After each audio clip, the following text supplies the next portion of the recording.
through that stop sign right there. Now, LAPD, these officers probably pit certified at these slower speeds. They might be able to do something like that. Again, though, it's something that has to be checked out, or it actually has to also be okayed by a sergeant at somewhere, probably at a base or at the station, basically allowing that call. Clearly, that would have been a clear and easy shot for that pit. So probably not pit certified, or they're just not allowing it right now. Speed's really increasing again. This is where it always gets really tense for me. Olympic, this is going to be a street. Right now, doesn't seem like a lot of traffic, but it is going to get a little bit more packed out here, especially in the Boyle Heights area. And of course, every time there's an intersection, if this guy's running red lights, you know, we don't want to see anybody hurt, not even that suspect. And right now, though, using that center lane, those speeds really picking up. Boyle Heights area, LAPD falling back to be safer, maybe going to kind of giving this guy a little bit of room. But it does sound like because of this chase, they are going to launch one of the LAPD airships. Hopefully they'll be able to get here soon. But right now, Marla, I'm hearing that they're telling the LAPD, the guys on the ground, to back off.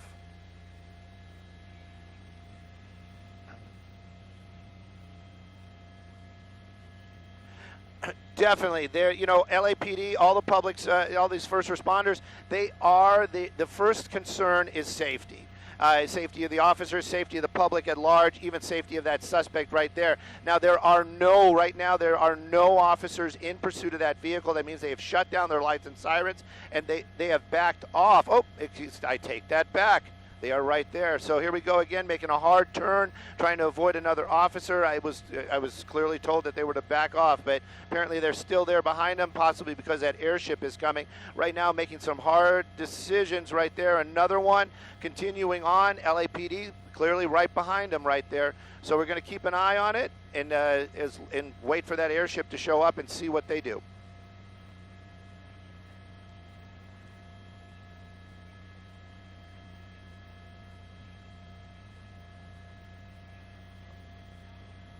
Really?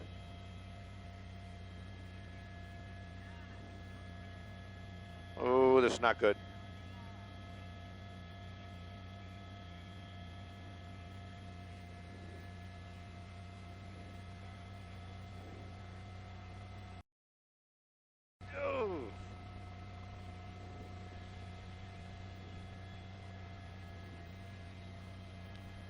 A residential area, that hard turn there at the end where there's one of those sound walls by that railroad tracks, making another turn right there.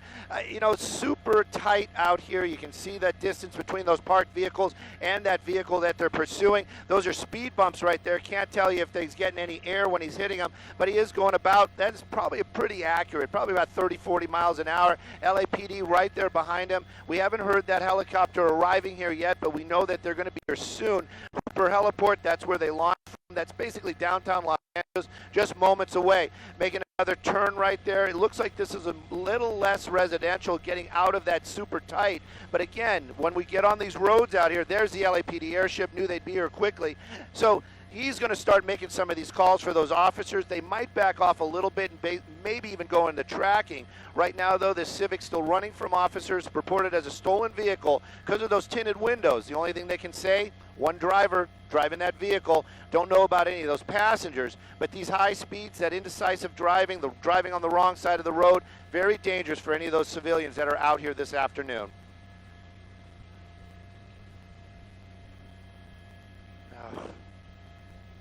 Ugh. Yes, and these are very tight roads out there. You saw that was a bridge. Oh, no, squeezing up right against the big rig. And this is the stuff, you know, the ground units, the cruisers down there, they're not going to be able to do that. They wouldn't do that. They wouldn't take those chances. But now they have the helicopter above, so they can give an idea where that vehicle is going. This is where it gets really dicey out here, even during the day with those traffic lights. I always get confused. We're very close to the Citadel out here. Looks like this vehicle continuing to move along at a good clip, passing everybody else.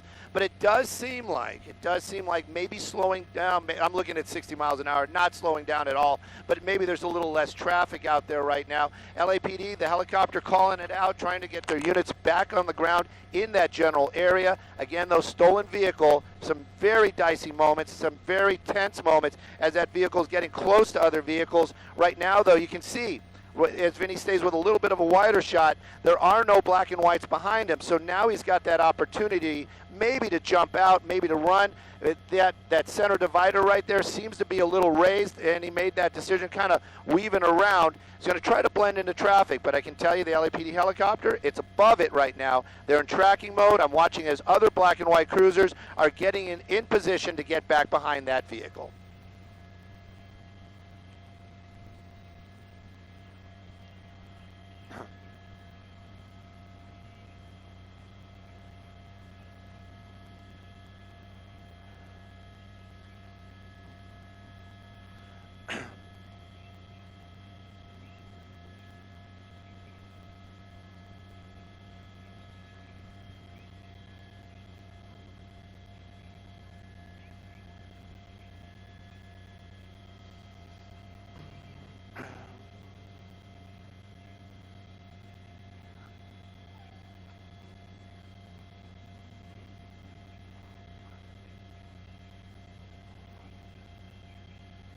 Definitely, that's could be pretty much what's going on right there. Trying to look out the window, get a grasp where they are. And I can tell you, the LAPD helicopter still out there doing those hard pirouettes, keeping an eye on that vehicle. They have about the same technology as SkyFOX does, so they can be able to call out those streets to those officers pretty accurately. Now, if those officers are not right there behind them right now, that doesn't mean that they're not in the area or they're taking that long to get behind it. They might be paralleling right now. They're in the area, so they know that this vehicle, where it's going, the general direction, and they're basically just kind of setting it up so that if that vehicle stops, hopefully under its own power, the driver just decides, like, I'm going to try to get out and run. They'll be there in an instant. They can take that driver into custody. If something else happens, they'll be there just as quickly. Right now, though, you can see that indecisiveness. This is what we've been talking about. This guy definitely not predictable, and that's really what's scary. And when he starts making these moves, he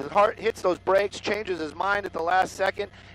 That's when something could happen with another vehicle on the road. You're just driving along, doing what you think you should be doing or what you should be doing, and then this guy comes, stops, makes these turns, and then it's a problem. Actually, black and white a cruiser going the other direction, two of them right there. So, and another one. So clearly they are in the area. They know what's going on. That helicopter calling it out. Stolen vehicle, though, that seems to be the crime right now. But of course, all this danger to the civilians out here and the people on the roadway, that just doesn't make it any better. Looks like we're going to be entering the freeway right now, and we'll see if those LAPD cruisers get behind it or they give it to CHP.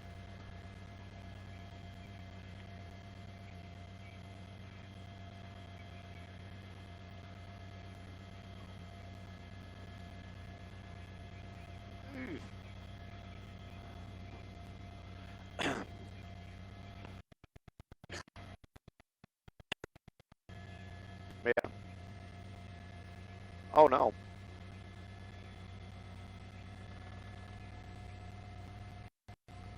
He did get on the freeway. Just going underneath the railroad tracks. It's okay. I do the same thing too. Let's just stay wide. Just keep. You're in the right area.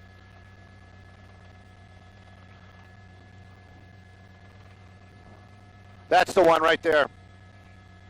There's getting back off the freeway. Yeah, I'm sorry. Yeah. Woo, there's another one. Back to surface streets we go. Marla, we kind of lost him there for a second. Sorry about that if you heard us talking up here in SkyFOX this afternoon. You can see this guy definitely not slowing down, even with, look at all that traffic out there. That is just not good. And then blending, A lot of cars down there, and so anyhow, the LAPD, they are keeping up the best they can. They have rules to follow. They have to stay within those safety boundaries, as most drivers, all drivers should do. Another hard turn right there. We're going to get a little pirouette in SkyFOX this afternoon, as Angie, our pilot, keeping that shot, and Vinny holding that camera. But you can see right now a lot of traffic, and that's just what just. When I'm watching it and I'm calling these things, I'm just so worried that this is going to end badly. Somebody's going to get hurt. There could be somebody making a cross in the street. This guy has run a couple of red lights already, seeming to get ahead of that pack right there. But again, Telegraph Road, where we are, we can see it. We're clearly paralleling the 5 freeway. The LAPD helicopter still above, keeping an eye on it. The ground units making their way, trying to intercept it. But again, though, look at these speeds. This guy's really starting to move out. It's not the speedometer reading wrongly. Watching him on the ground out the window really opened it up right there. There isn't that many. Now he's using that center divider. I was just going to say, not a lot of traffic till he gets up to that light, but now slowing down, thank goodness. But again, coming up to another very busy intersection out here, and a solid red light. Look at this. Oh, yeah, the big rig. Yeah.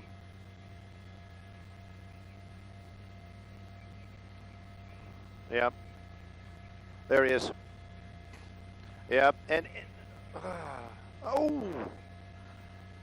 Yeah, this is a very industrial area. Now he's just, it looks like just kind of trying to blend in. This would be a good spot, and not giving any help to any suspect ever, but this would be a good spot maybe just to get out and try to hide. Just leave that car, keep everybody else safe.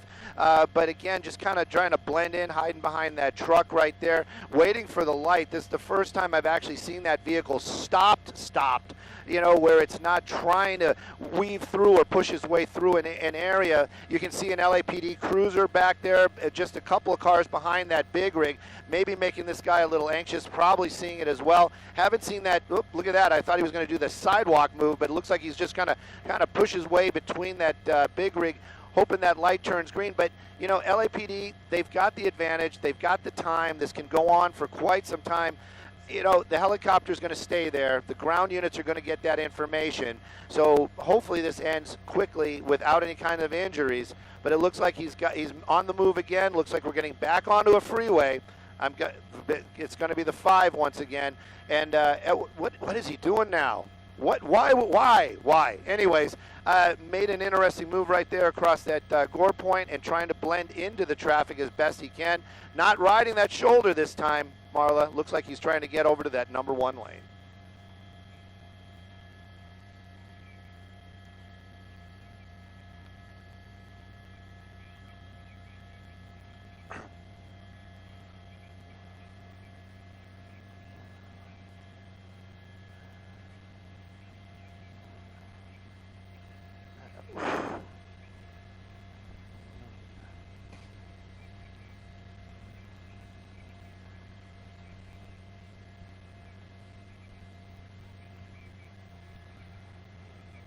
Definitely, Marla. And I just call it like he is basically a driver of opportunity. He sees an opening, he'll take that opportunity every time. Back up there onto the carpool. I'm sorry, on the emergency lane, riding that right lane. Looks like.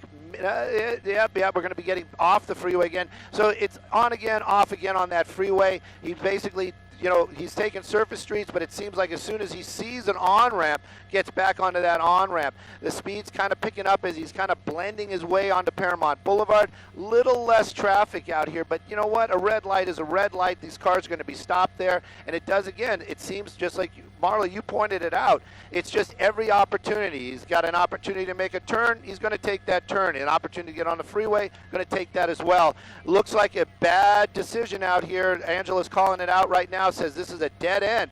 But there's no officers nearby, so unless he knows this area, or he's going to be able to make that U-turn quick enough, he's going to be able to get out. But it definitely a dead end, and you can see that he's making that turn. Oh, it looks like he's parking, and he's not parking.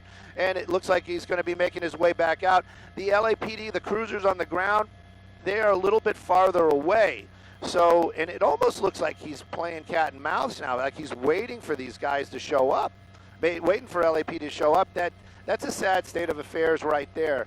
But now it looks like, there we go, there's the LAPD. And, you know, this is one of those things, if he's showboating, it's just going to add to the problems later on. Right now, wrong side of the road, almost a bad one right there on a major wrong side of the road. And again, the pursuit continuing out here. You can see it, Norwalk Downey area. Stolen vehicle, LAPD. They're trying to get this guy to stop back onto the southbound 5.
And, you know, that's what I've said it before in the past, and I mean it with all my heart. You know, if my parents were down there, any of my loved ones just driving along, you look in your rearview mirror, yeah, you see this guy, but you're not expecting him to be going 100 miles an hour. Right now, we're basically, because of the traffic, he seems to really be slowing it down a little bit. And you make a lane change, you're doing it safely, and then this guy is just right there, and that's when these accidents happen. Right now, though, it looks like he's trying to blend in with the traffic down there. LAPD, if I'm looking out the window, definitely still down there. A number of them are still down there chasing this vehicle. Perhaps there is something a little bit more than stolen vehicle involved in this. A lot of times, if it is just what they would call a straight stolen, they'll let it go, especially when they do these type of high-speed, you know, maneuvers and moving back and forth. But in this case, they've got a number of cruisers down there. They're staying with this, and of course, and again, a little bit farther back, but still on the southbound 5 freeway. There you go, Vinny. You can see some of them in the shot. It gives you an idea how far back they are. And that vehicle just kind of blending in with traffic right now. But we've seen it in the past. He'll slow down. He'll speed up. He'll get off the freeway, get right back on again. Right now, though, still moving along Santa Fe Springs area and doing about the freeway speeds, but now picking it up a little bit again, and looks like he's starting to move over. Perhaps he's going to get back off that freeway.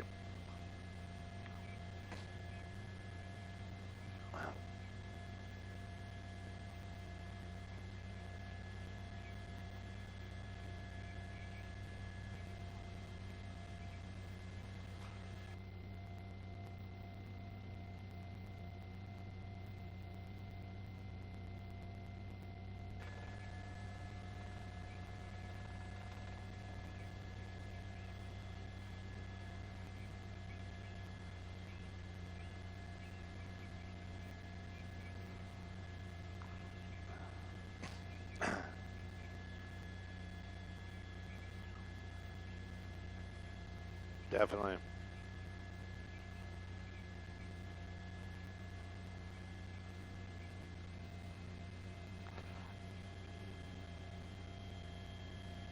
Still the southbound 5, and he's still making his way farther and farther away from those officers. They are definitely still down there. They're just kind of backing off more and more, perhaps, you know, to give the California Highway Patrol the opportunity to take it over again. And Marla, I got to give credit where credit's due. Our assignment desk, you know, ears like cats.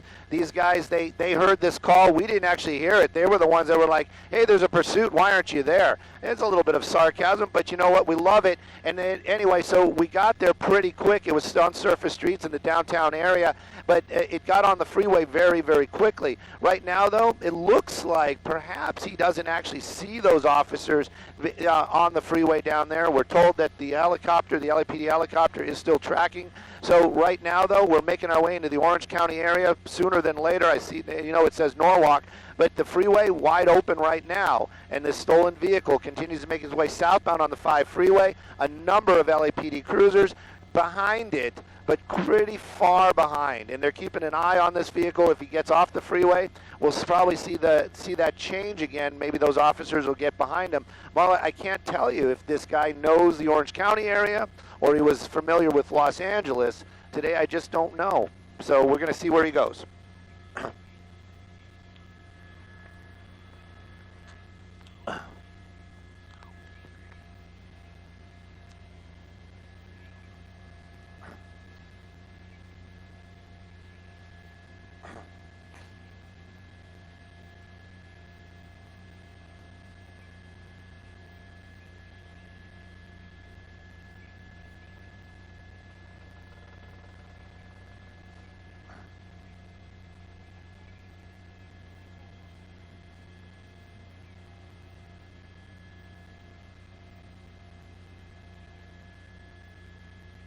Right.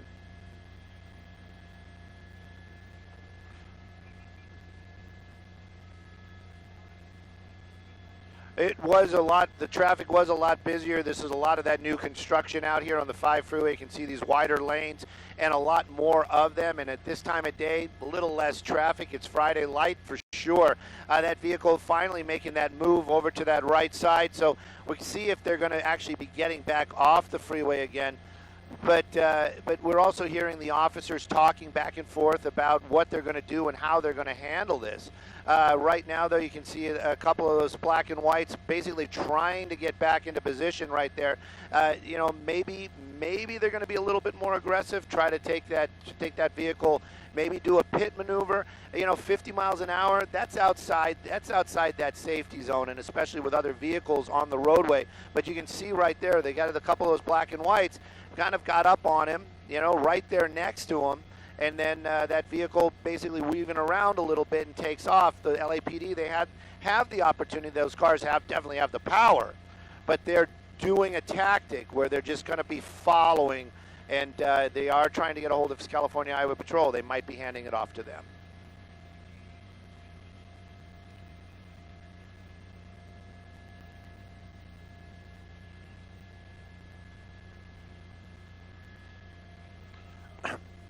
It might be, it's actually probably a sergeant's decision, and then also the fact that they're getting farther and farther away from their areas that they patrol. So that's probably part of what's weighing in on that decision. The helicopter probably going to stay with it, but right now, though, this vehicle, you can see it's about freeway speeds. Everybody's going to say that's 80 miles an hour, Stu. If the freeway's wide open like that, I'll admit it. 80 is probably a good speed, but at any rate, this vehicle just kind of moving along. LAPD, they're down there, they're following, they're staying with it, but definitely not crowding that vehicle or crowding that suspect. So giving him that sense to maybe to calm down a little bit, have a little bit of less of that adrenaline rush, a little fear, might be getting out of his system.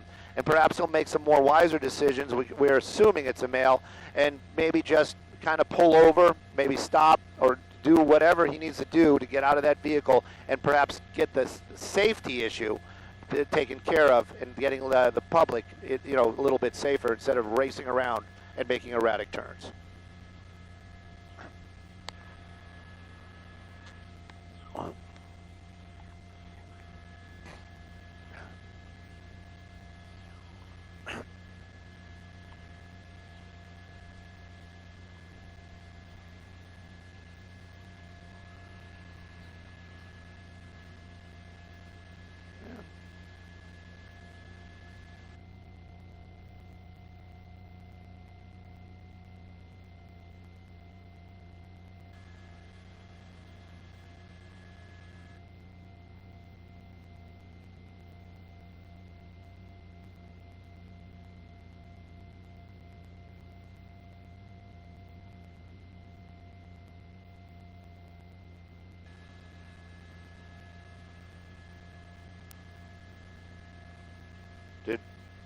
I think we have the IFP back. Did we end the show? Are we on oh, fuel situation. We probably got another 20, 40 minutes. Yeah, we're getting close to the TFR though. That's kind of the other issue. I don't know how we're going to handle it. If he switches freeways, it's going to help, but if he stays on the 5, it's going to get very complicated. And also because of the weather, we might not be able to get above it.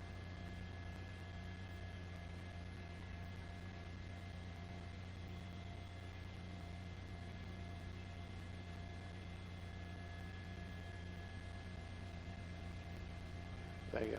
Oh no. No, the TFR is actually the Disney area. I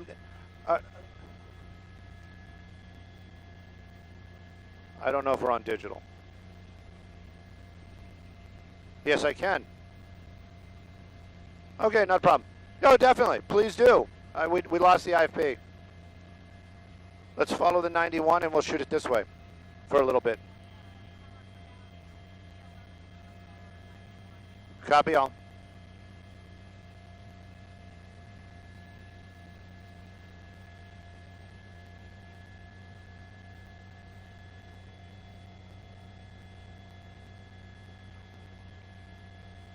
Definitely.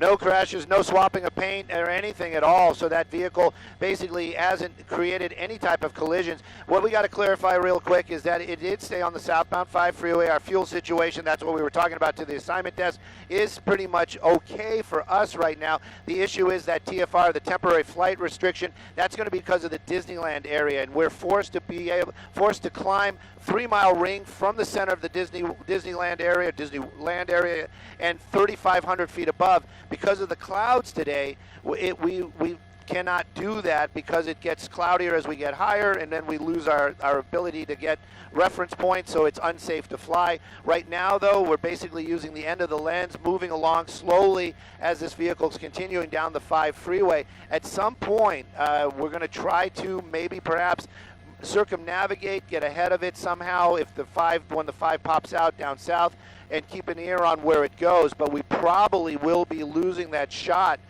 here as that vehicle keeps moving its way down southbound the 5 freeway. We're gonna stay outside that ring now because we have to. And I'm going to talk with Angie here in just a moment. But that's the suspect's vehicle right there. It's the one that's coming up. The darker one near all those other white vehicles, and then the LAPD cruisers are still down there on the road as well. But I need to talk to Angie. We got to try to formulate a plan to stay with this as long as we can. But it looks like it's going to be basically outside of the SkyFOX lens.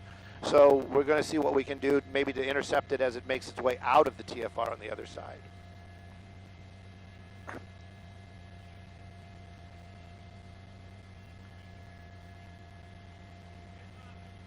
What?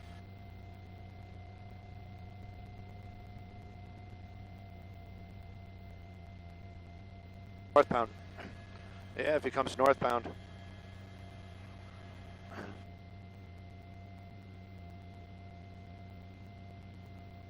Yes, we have it. We have it, Pete. Thank you. But if he goes north, no, he's getting back on the freeway.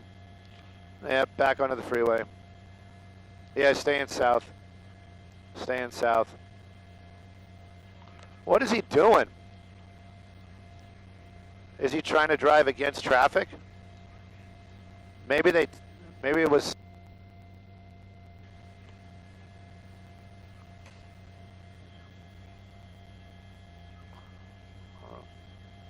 We're working on it. We're working on it. Somehow it looks like he's trying to drive the wrong way on the freeway. That's what it looks like. It looks like, yep, he's trying to drive the wrong way on the freeway. Now he's heading northbound on the southbound lanes on the shoulder. It looks like he's going to be heading back northbound. Now, this is one of those situations where LAPD will not follow. This is like straight out not follow. In this case, that 5 freeway, there's a lot of construction, so this vehicle, I think, has a good portion of a safety. staying away from all that other traffic, but you've just got to imagine what it's going to be like to be doing freeway speeds and then have a vehicle heading towards you on the freeway.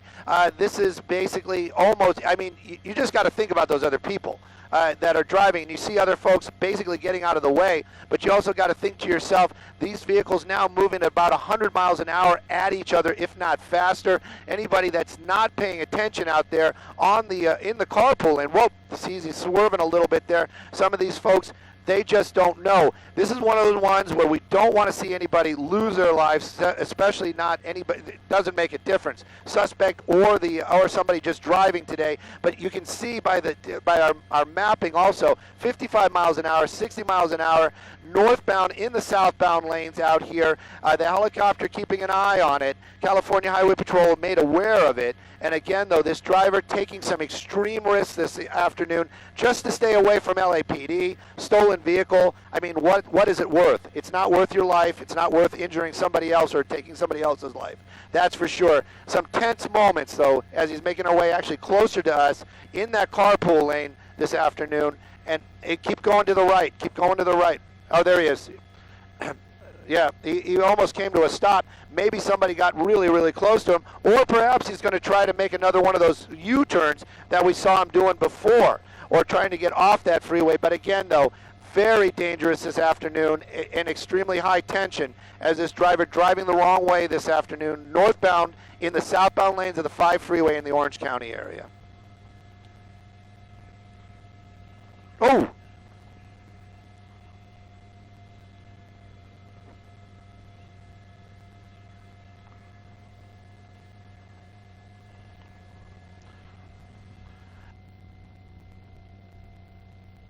Okay, cool.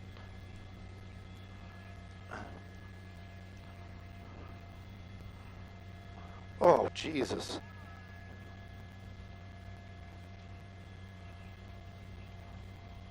More cars coming carpool lane. More cars coming in the carpool lane. Here comes a really fast one.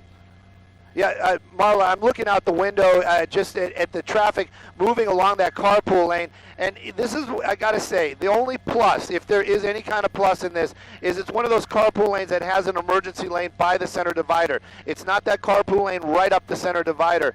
But you've got a lot of vehicles now as he's making some sort of, there's a transition here, and cars are not swerving.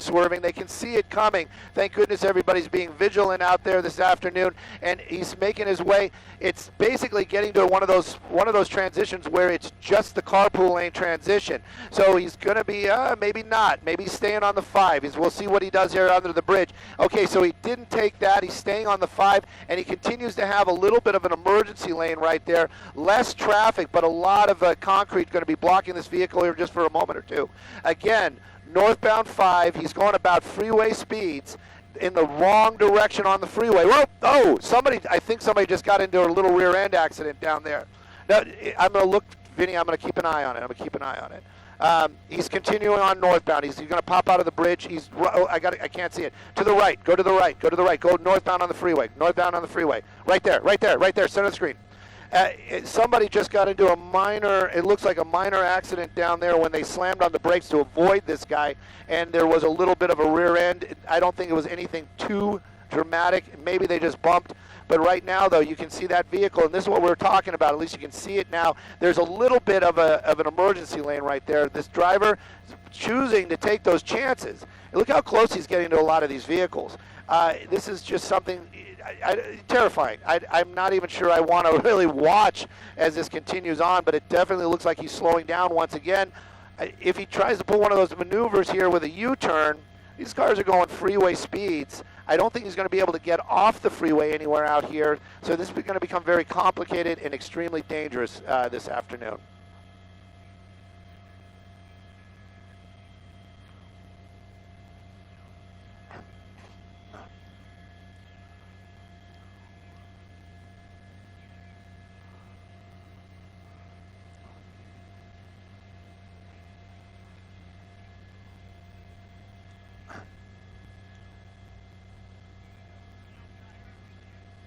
I don't know.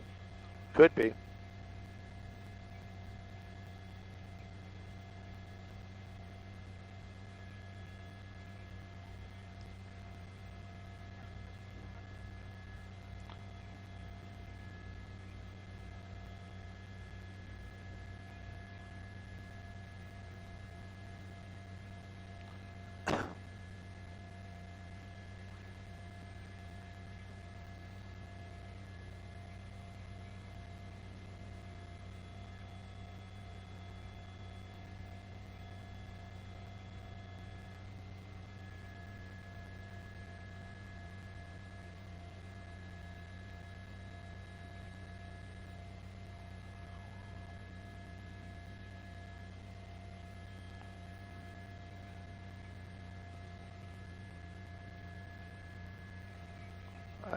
Good. Is he going to try to turn around? I've never seen a vehicle drive that long on the freeway in the wrong direction, and right now it seems like he's coming to a stop. There's some discussion in the helicopter. Perhaps he has a problem with one of his tires. He has been driving a little bit slower. There's a California Highway Patrol vehicle down there that basically just missed this guy, meaning not as in physically hitting him, but was looking for it, just missed him. He's basically getting off the freeway to get back on. You can see he's in one of those spots where there's construction right now. He actually could, I'm looking at it, unless I'm seeing some problems down there, he actually could blend back in and make his way onto the northbound lanes doing what he's doing. So they're stopping traffic right there. You can see that's going to be probably an LAPD officer. And again, that vehicle just not moving right now. Vinny, just take a look at the car. This will be our opportunity to see if he has a flat. And it looks like those tires are okay, but that vehicle stopped right now, again, facing the wrong way, but there is an area where he can do construction. There's an area here with construction where he could basically blend back onto the northbound lanes. If he's trying to make a U-turn, I wouldn't have thought he would make a U-turn to go against traffic. But right now, though, making some unusual decisions out there, keeping an eye on what's going on. And again, some cars stopping right now, basically just to, basically say, hey, buddy, you're going the wrong way. But clearly not knowing what's going on out here. But again, that vehicle just stopped right now. Officers from LAPD are in that gore point. If Vinny goes just a little bit wider and tilt up, there they are. So they are here. And again, with that kind of driving and what we've been seeing, if they have the opportunity, I would almost guess they would try to block this guy in or possibly do a pit maneuver just to stop this the craziness. That's the only way I can put it.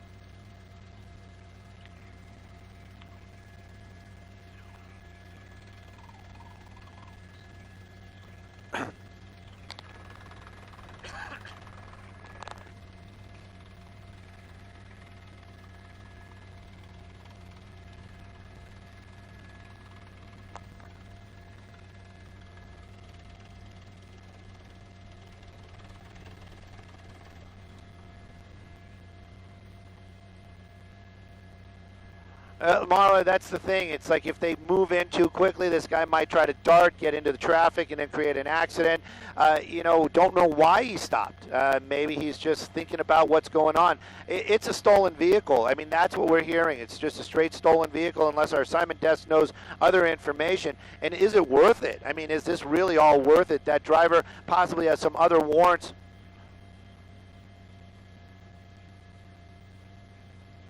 Yeah, they're not going to shoot this suspect at all with all these vehicles driving by that area.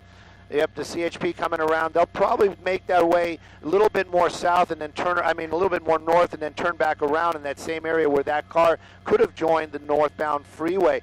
Right now, though, it looks like I know for a fact the northbound lanes are stopped for the police activity. Southbound lanes continuing to flow. They might be up. Here we go. At least the vehicle's moving. And again, putting himself in his kind of okay, so it looks like he's just going to back up and then rejoin the southbound 5 freeway. This would have been an opportunity for, and again, just armchair, don't want to say it like that, but the officers could have done something, maybe tried to block him in or done something to stop this vehicle because he clearly is stopped right here.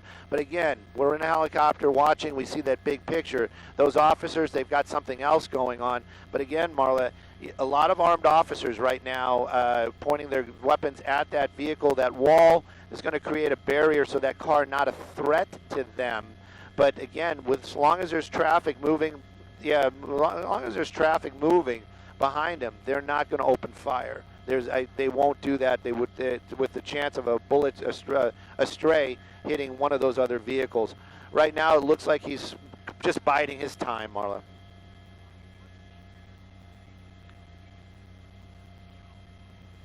Nope. No, we've been looking at all 4 of those tires. All the tires seem solid, and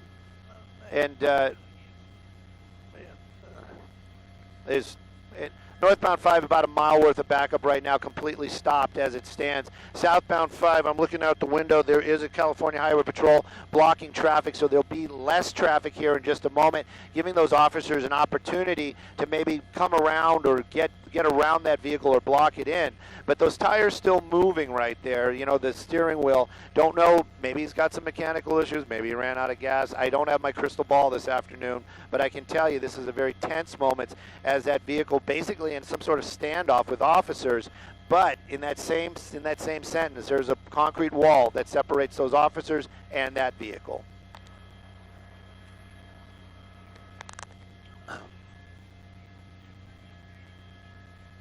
Oh.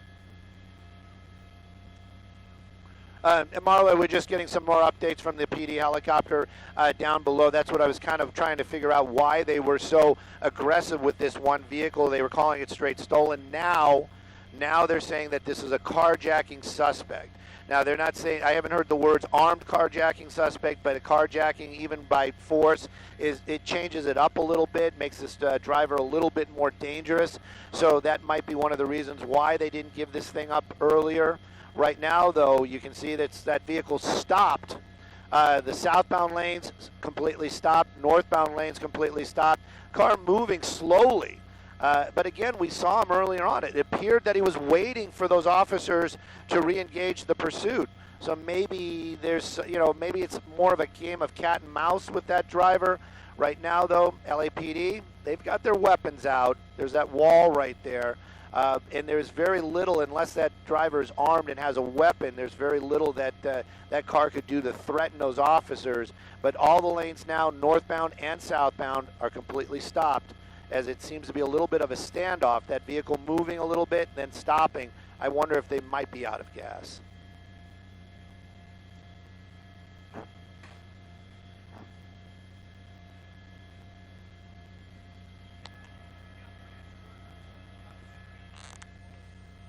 Okay.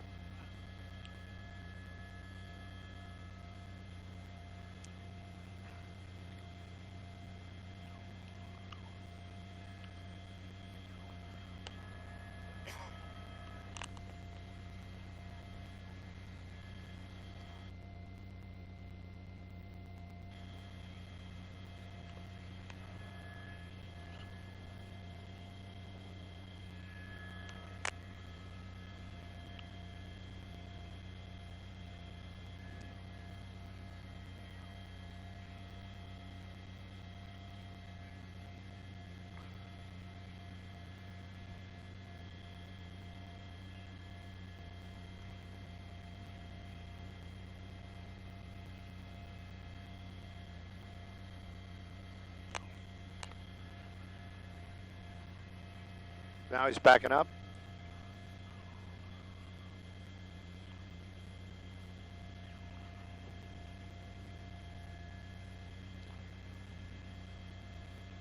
That's right, Marlon. You see that vehicle backing up now. It really, again, who knows? We're just watching right now, moving very, very slowly, reversing, and it was one of those, don't really know what. I'm sure this guy doesn't even have a plan. You've got a wide open freeway here, southbound, and it looks like he's going to be, here we go, continuing on very slowly. But again, though, this is one of those things where it almost seems like he's doing this cat and mouse thing. He's like waiting for those officers to get back into their vehicles and basically chase this guy. Meaning, just get a little wider just to see what those officers are doing. Yep, they're getting back into their vehicles, and let's see when they make that turn and they get behind him. Let's see what the suspect does. And if he does take off, that means that really, truly, he's just waiting for these guys to chase him. Right now, though, yeah, this is a really good time where they could do a pit maneuver, maybe try to box him in. But again, though, we don't have all that information. We did get that update, carjacking. I'd like to find out if it's a armed carjacking. But and if it is, that might be one of the reasons why these officers are so standoffish. They're not doing that pit maneuver, because if that suspect is reported to be armed, well, then he's got a gun, and that changes up everything. They spin him around or they pit him in there. It's going to be a situation where that suspect has a weapon, could point it at the officers, and they don't want to do that. So right now, we're finding out if we can get any more information about what type of carjacking this was. Okay.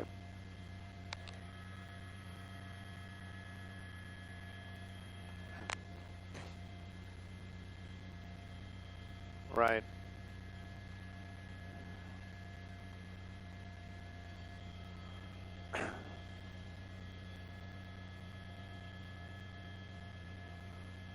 Yes, definitely. And we're hearing a little bit more information. We have to get it confirmed, of course, but we're passing along what we're hearing. Weapon, that's the best they can do right now. Weapon, unclear if it was a knife or a gun, but definitely a weapon. Also, that suspect making gestures towards the officers, and again, those gestures are possibly suicidal. You can see him waving a hand out there. I can't see if he's got something in his hand, but definitely there's some issues going. Well, clearly, if you're going to carjack a vehicle, chances are you have some issues. Here we go. And whoa, just almost. But at these speeds, they're going to keep trying. And with what's been going on, I believe that they're really going to make an aggressive attempt to bring this to an end. Even if the speeds get a little bit higher, clearly there are no other vehicles here on the freeway, so that's going to make it a little easier for the LAPD, but a valiant attempt right there. Now it looks like this is, we're going to be getting off an off-ramp, which is sad, because that's going to put us back in with the, mixed in with the public, but we've seen him slow down before as he makes that turn, possibly another pit maneuver coming up here very shortly.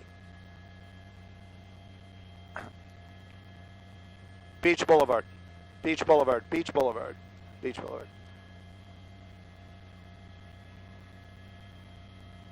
Oh, come on. Yep. Now. Here comes another pit. There. Whoa! That was a hard one right there. And that vehicle's still moving.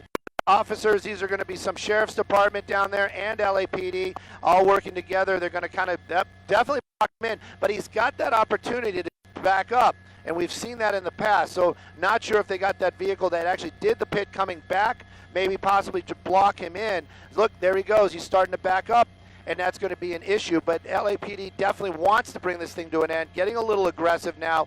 And again, that driver continues to just elude that going into custody. Now just backing up. Again, I never want to, definitely on Beach Boulevard and right by the, and now that he's got that opportunity to turn it around and keep it going. But again, here we go again, and now we're in with traffic once again, and we're in the Orange County, the Buena Park area, but definitely in Orange County, moving slowly as officers get back in their vehicles, and then hopefully they'll try to do another one of these pit maneuvers here once again. Just bring this thing to an end, to get that guy into custody before somebody really gets hurt.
I'm sorry. That's going to be LAPD down there. The first vehicles in line. I'm sorry, I was listening to the broadcast, trying to find out any more information we could about it. The pursuit continues on out here. That vehicle moving very, very slowly. A lot of traffic down there. That actually might be a plus. We've seen that in the past, where basically he'll just get blocked in by traffic. Right now, though, it looks like the light just turned green, so he's going to be making that late. Oh no, he's keeping on straight. LAPD clearly authorized to do a pit maneuver. Perhaps they'll try to do it again. That not blocking him in, you know what? I'm the guy in the helicopter. I'm definitely not a law enforcement officer. They probably had their reasons and why they did not do that. But right now, very slow speeds, and it kind of makes you wonder, too, why we're going so slow. If it has something to do with that vehicle, or perhaps, it might just be that driver. But if it is that vehicle, why are they driving slower? Is it something mechanical that might help bring this to an end? But again, though, it's just a very lethargic chase right now as we're in the Buena Park area. Looks like we're getting back into a very residential neighborhood, just making blocks. It seems like we said it in the past. He just, whatever opportunity he has available, like if there would have been something blocking him, he probably would have made a turn. But LAPD back to keeping a little bit of distance. There's many opportunities where they could have tried to pit him once again, but right now this little Honda Civic, as described as a 2014, still moving along very, very slowly out here. And these officers, I can imagine their frustration right now. They probably, as much as many of the viewers, just want to bring this to an end.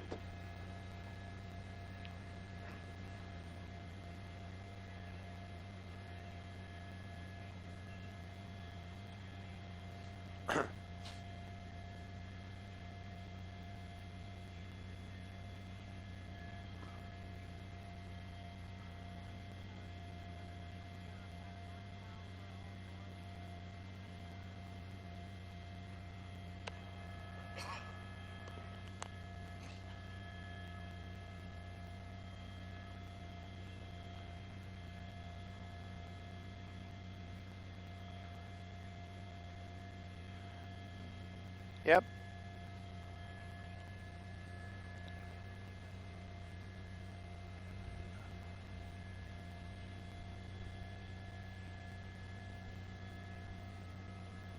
That's right, but they have to coordinate all that type of information, and perhaps they are working with the Buena Park law enforcement, or they might be able to get one of their own vehicles out ahead of it. But right now, though, these slow speeds, and then the ability for this driver just to change lanes constantly, he's not making blocks. To get a vehicle in front to deploy those spike strips, that would be very difficult. Right now, though, looks like a green light for the suspect, which works out for everybody down there. But again, very slow speeds. And Marla, you're right. These are the types of speeds where that officer could make his way up there safely and do that pit maneuver. Maybe it's going to happen right now. And yeah, but it seems like when he gets a little closer, now you see the cat's out of the bag. That's probably my third cat reference today. But the cat's out of the bag right there, and you can't just kind of sneak up on him. That suspect probably knowing when that LAPD cruiser gets closer, they're going to try to pit him. So he's going to speed up every time. Now, again, we've heard in the past that there's a window or an envelope of speeds where they can do it safely. In some cases, that envelope might stretch a little bit, especially when it's a suspect like this and they just want to bring this to a stop.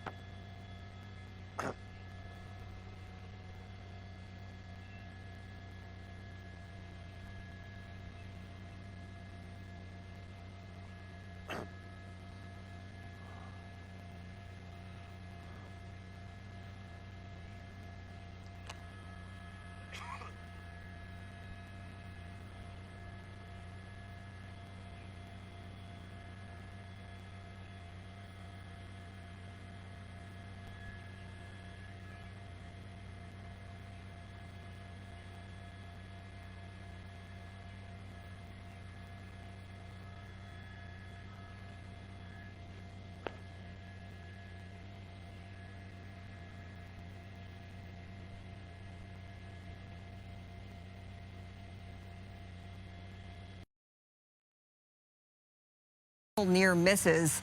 Early on, we saw a near collision head-on between the suspect and a big rig. We've had 2 attempted pit maneuvers by LAPD. Those clearly weren't successful because the pursuit continues. And now we're seeing those black and whites get a little bit closer. Speeds, though, too fast for a pit maneuver since they are above 60 miles per hour. So we just crossed over Hawks Point Drive. It says now we're moving to the Whittier area. Our extreme nav technology helps out in terms of city to city if we're going to stay on these surface streets. It's at this rate, we've covered quite a few miles, Stu. We're still making our way here on the on Beach Boulevard. It says South Beach Boulevard, but we're clearly going a northbound direction.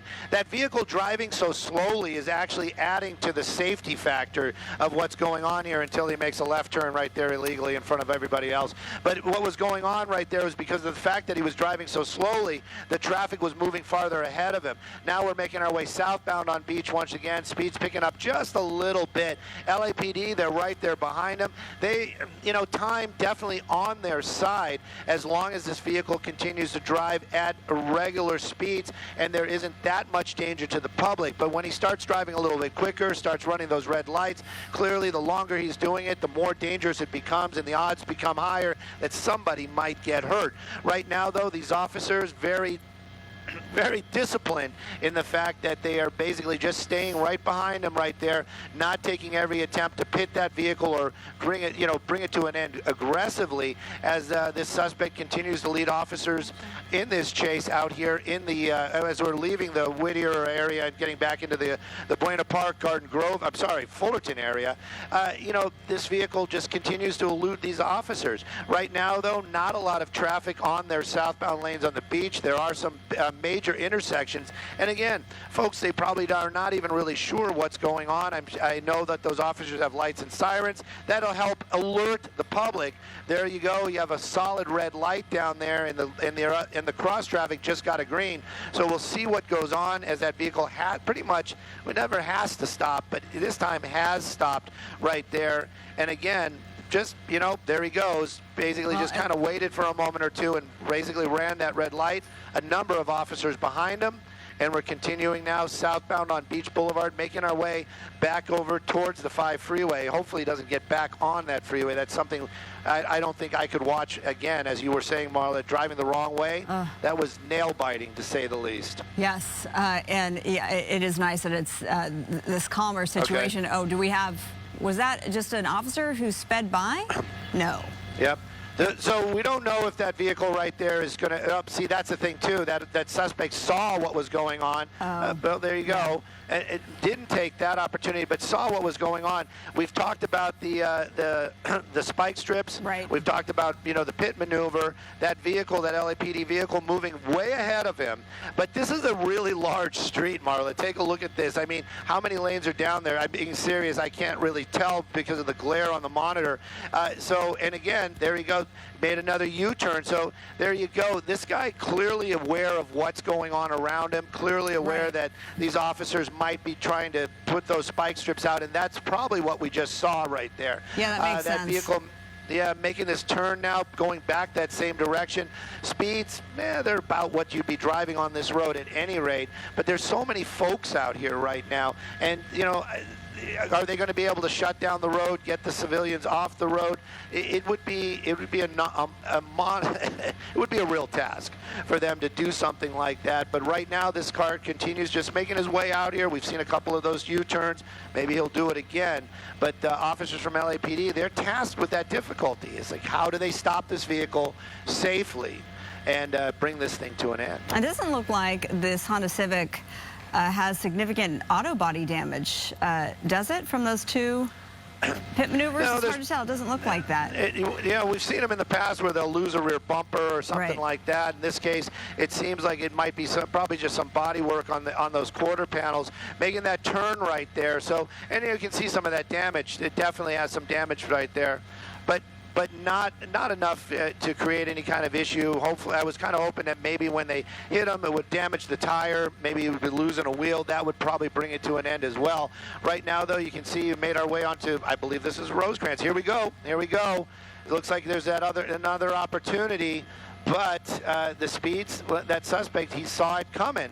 And now the speeds have increased once again. So definitely this guy's learning what's going on around him. At least he's aware that these officers are really trying to bring this to an end. Yes. But right now, they're just following lights and sirens as we make our way back toward, in the Buena Park area.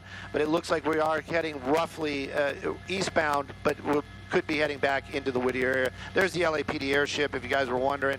Those folks in that airship been very calm, calling this pursuit out this afternoon and keeping track of it and keeping track of their officers as well, getting them in position and giving them ideas to how they can bring this to an end. All right, so we're on Rosecrans Avenue. For those viewers who may just be tuning in and you thought you were going to see Dr. Oz, we are bringing you, and we've been bringing this to you since about 12:45 this afternoon.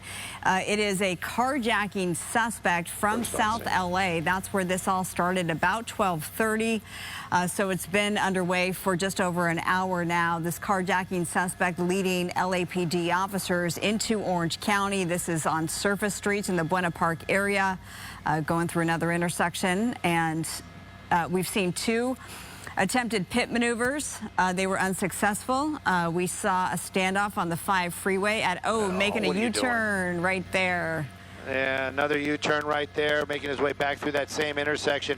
Again, though, those officers from LAPD probably a little frustrated. They are humans just like you and I, and you can see that one making his way right now. Yep. But again, every time they get close enough, that suspect really just opens it up and creates that gap, and also gets those speeds up to where it becomes unsafe for that pit maneuver. Going right underneath SkyFOX right there. Vinny doing an amazing job keeping it on the camera. Angie just basically holding us right here as that vehicle drives underneath us. The LAPD airship much lower, and they're able to stay with it, and they've basically just been tracking it the entire time. Now the speed's picking up again, so it shows you that that vehicle just fine. All that suspicion about possibly a mechanical issue, probably not. Just that driver, just being, just keeping the officers that far away from him that they can't take him into custody. Hopefully, in the end, it's just going to be one of those, he pulls over, or the vehicle runs out of gas, or whatever it may be, and nobody is hurt, but eventually that suspect going into custody. And we are hearing, I'm not sure if we got that confirmed yet, Stu, that this suspect is in fact armed. Well, he is armed, but what he is armed with, that is the question. The LAPD airship basically gave us that information earlier on, saying that it is an armed carjacking, but we don't know if it was a knife that that person used or if it was a gun, but definitely a weapon involved, and that might be one of the reasons why in the beginning they were a little bit less aggressive on those pit maneuvers. They clearly, whatever it was, they have the information down there on the ground that whatever that weapon was, they feel safe enough where they'll be able to pit it and have that suspect facing them. Right now, though, another hard turn, putting himself into traffic. So it just gets more and more confusing on what this guy is doing. Kind of stopped right there behind the tree. Don't know if he's blocked in or what's going on. It was blocked in. And again, making his way on an emergency lane right there, making his way, basically just making big U-turns. Changed his mind this time, didn't take the street he took last time, but staying on Beach. So he just went through Rosecrans. Right now, though, we just keep an eye on it. And LAPD, they're pretty much doing the same thing. Okay, so we're back on Beach Boulevard now in La Mirada. Speeds under 40 miles per hour. Still too quick for another pit maneuver attempt. Stu, I'm going to ask you, just from our assignment desk, getting word that this is a GTA suspect, a grand theft auto suspect. What is that? Is that the same thing as a carjacking suspect? No, a grand theft would be just like the vehicle was stolen. That was the original call. Okay. That was the original call. That was what started all this, was a grand theft auto, meaning a straight stolen. That means, if somebody came out and their car was gone. They bumped that up in as far as the type that you have somebody else trying to do a pit maneuver right there. Folks on the ground, we never want to see any. Yeah, we never want to see anything like this. We've seen some interesting things like this in the past, but LAPD, they don't want to see any of this stuff. They don't want any kind of help, and it's not because of pride or anything weird like that. They don't want it because they don't want to see anybody get hurt. Unless that driver is a law enforcement officer, the chances are that he is not trained, or she is not trained on how to bring this to an end safely. But again, that vehicle right there really just kind of keeping up with that suspect, and now maybe just figured I gave it my best shot. I'm out of here. LAPD, there we go, another U-turn, and that guy wanted to get away from that civilian more than he seems just as badly as he wants to get away from these officers. Another U-turn right there. A lot of these folks getting out of the way, so there's lights and sirens on down there. But again, what we were talking about, the GTA, that grand theft auto, that was the original call on this. They bumped that up. Sorry to confuse the situation. Severity. Yes. Okay. Yeah, so we're dealing with an armed carjacking suspect. This driver making U-turns on Beach Boulevard. At this point, going back and forth, doing everything that he or she can to stay out of custody. We've seen a standoff on the 5 freeway in Buena Park at Artesia Boulevard. Now we're seeing speeds pick back up to 70+ miles per hour. We've seen a couple of attempted pit maneuvers. We saw LAPD trying to coordinate a spike strip situation. A lot of traffic coming up. A lot of traffic. All right, Stu, so you're saying there is a lot of traffic coming up. Yeah, I'm sorry about that, Marla. It wasn't, that please. really wasn't for you or the viewers. I was just kind of giving everybody a heads up. There's a lot of traffic now on Beach Boulevard, probably because of all this activity. I'm even looking, it looks like he's going to be able to make his move there in that lane that you see, but that becomes blocked as well. So it is going to become really, really tight right there. And when that light goes green, which probably isn't going to happen for a moment or two, he might be able to get on the go again. But officers, they're going to be very cautious about getting out of their vehicles and approaching that car, especially with civilians around. They don't want to see anybody get hurt. There we go. I was saying how that lane was blocked. Looks like he's basically getting spike strip. There you go, right in front of him. Right there. And how are you going to get around that? Oh, that's not going to be good. There you go. And he did.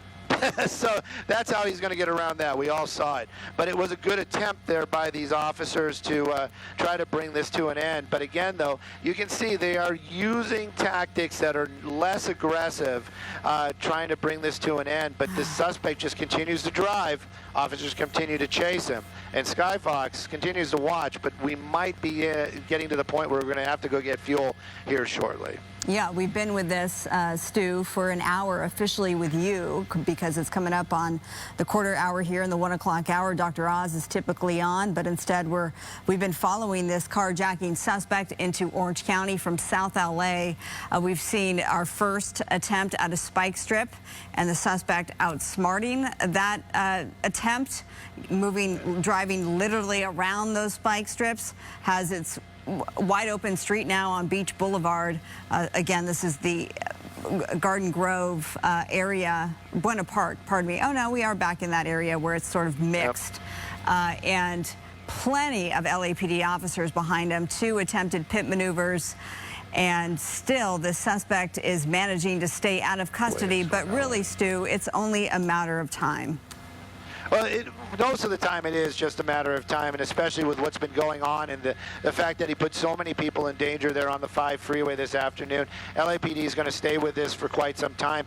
I'm sure Orange County, in this area, whatever the law enforcement bureau that handles this particular part of Garden Grove or the Buena Park area, they've got to know this is going on in their neighborhood.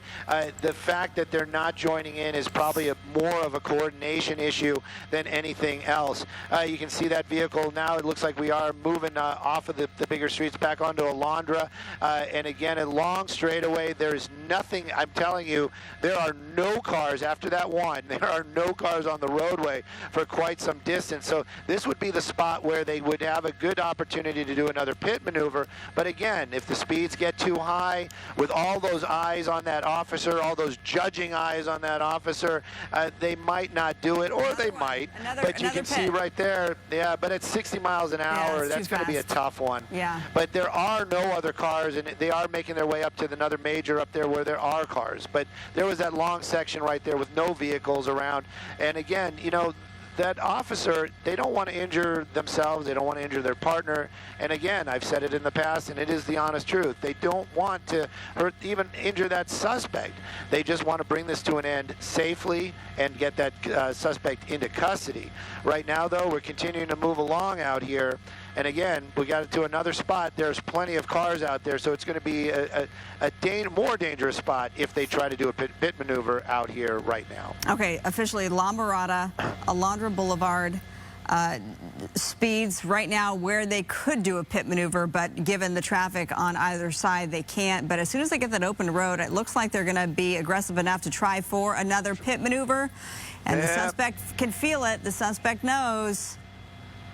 Yeah, you know, Marla, I mean, we've been watching this for quite some time, and you just got to kind of wonder, you know, those Explorers, they are weighed down. There's a lot of weight inside those vehicles, but they are just V6s. And then you've got that little Honda Civic.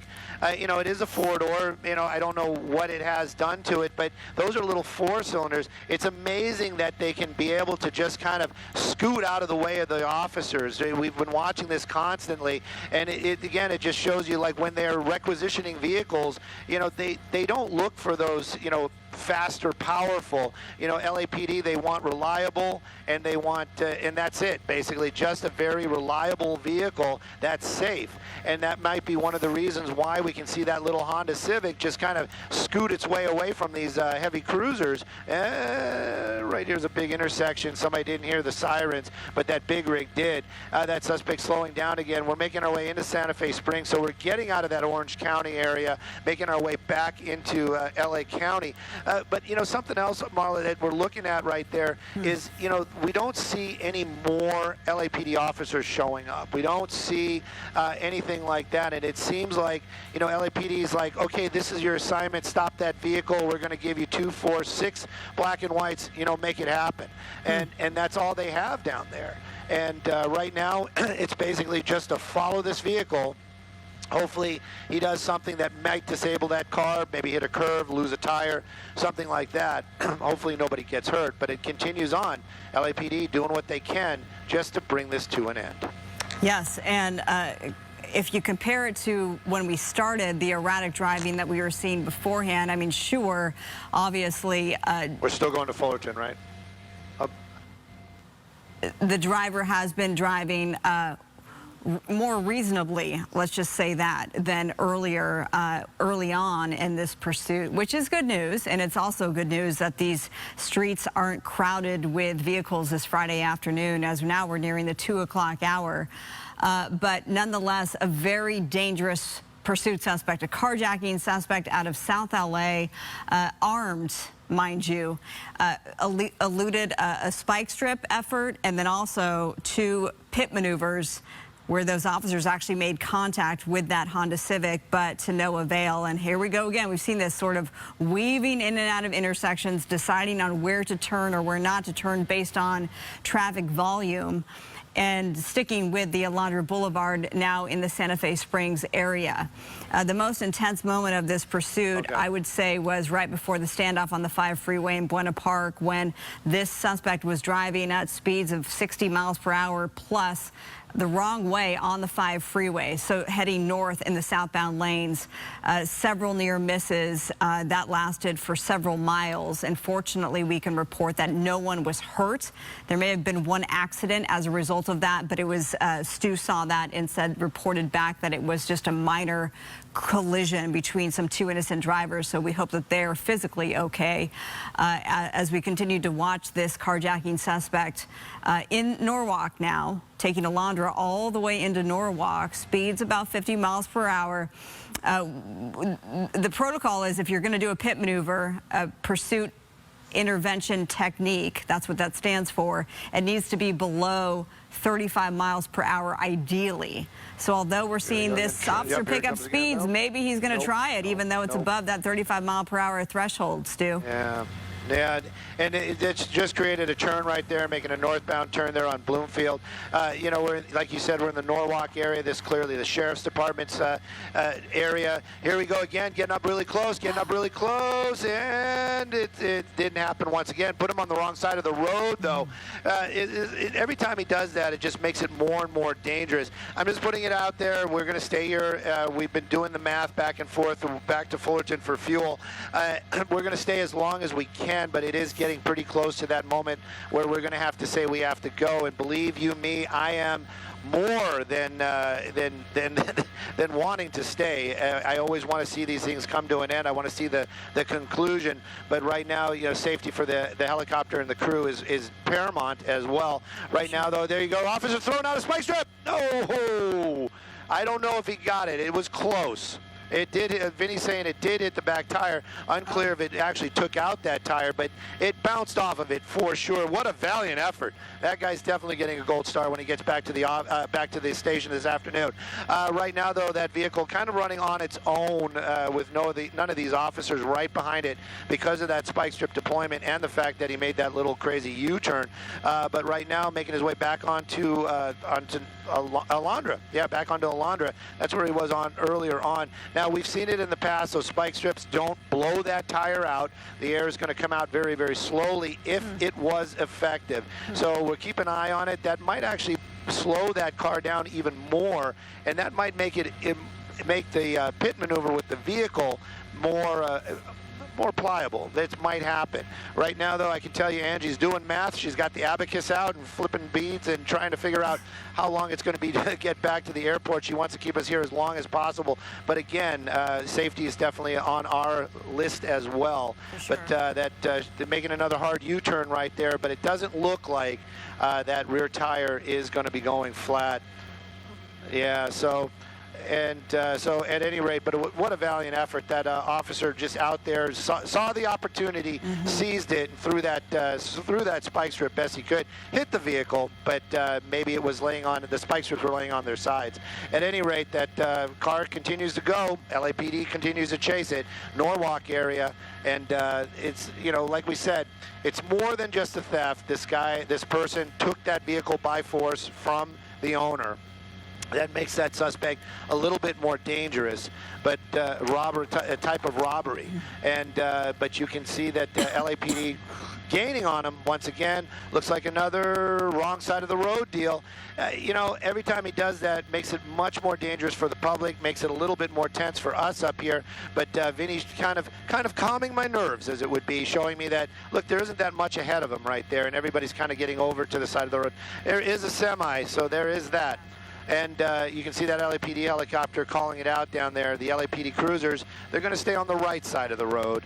And hopefully this vehicle doesn't collide with anything as he runs another red light and continues to stay on the wrong side of the road out here. Gosh. Okay, so we have this, here we go again, right? Against traffic, wrong side of the road, Alondra Boulevard. This is the Santa Fe Springs area. Speeds in the 40s. Oh, my goodness, another near miss. That's a plus. And yeah, a couple of near misses. That when I said that's a plus right there is we're actually making our way back towards the airport where we're going to have to get fuel. So it's going to let us stay here just a little bit longer.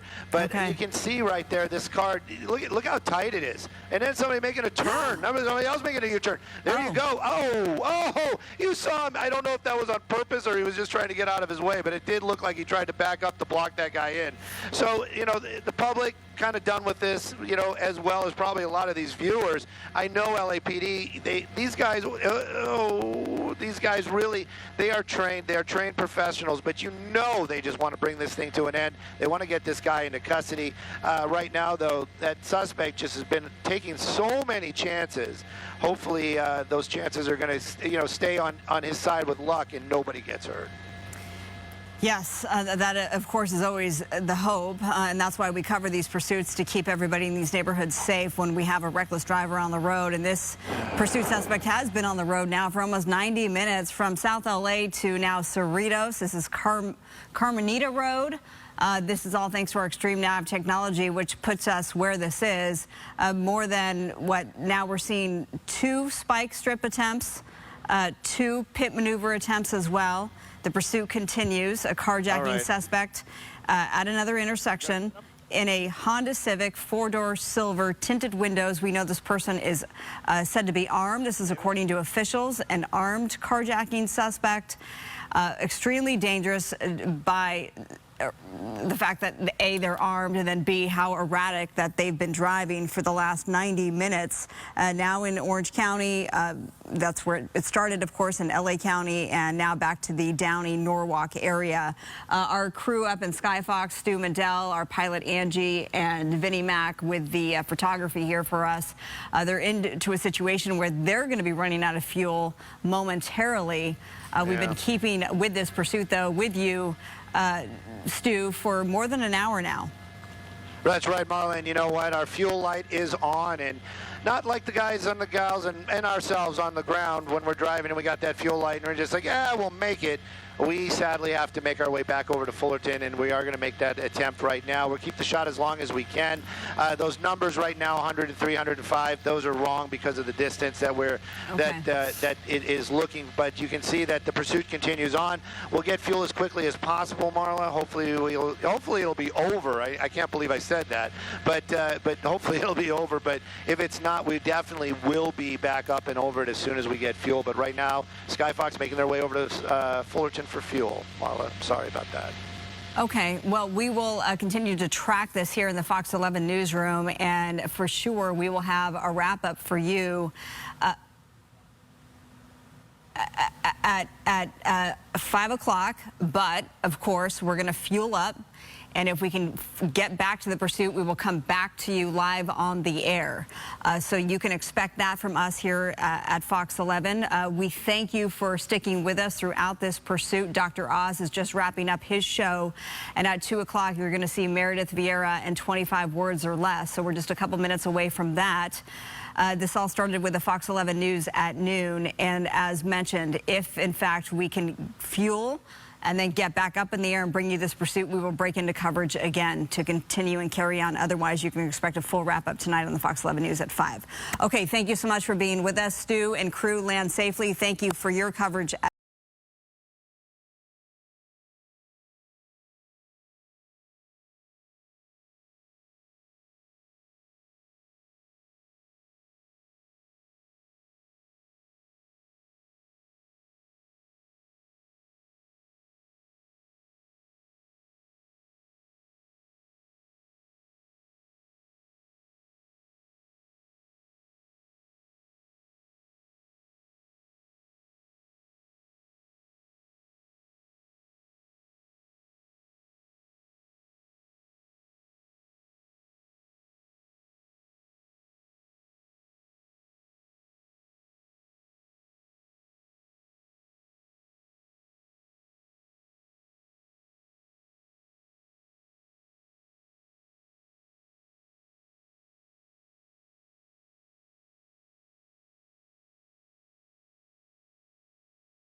block it. Right, that's what I'm saying.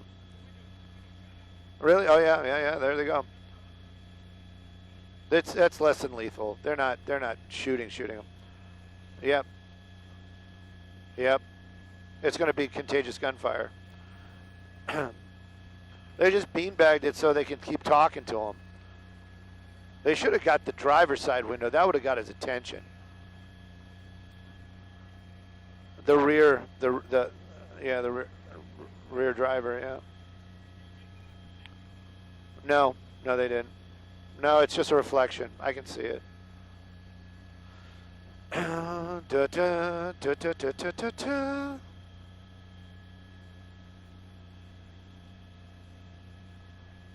I think that officer right there has got a pellet gun.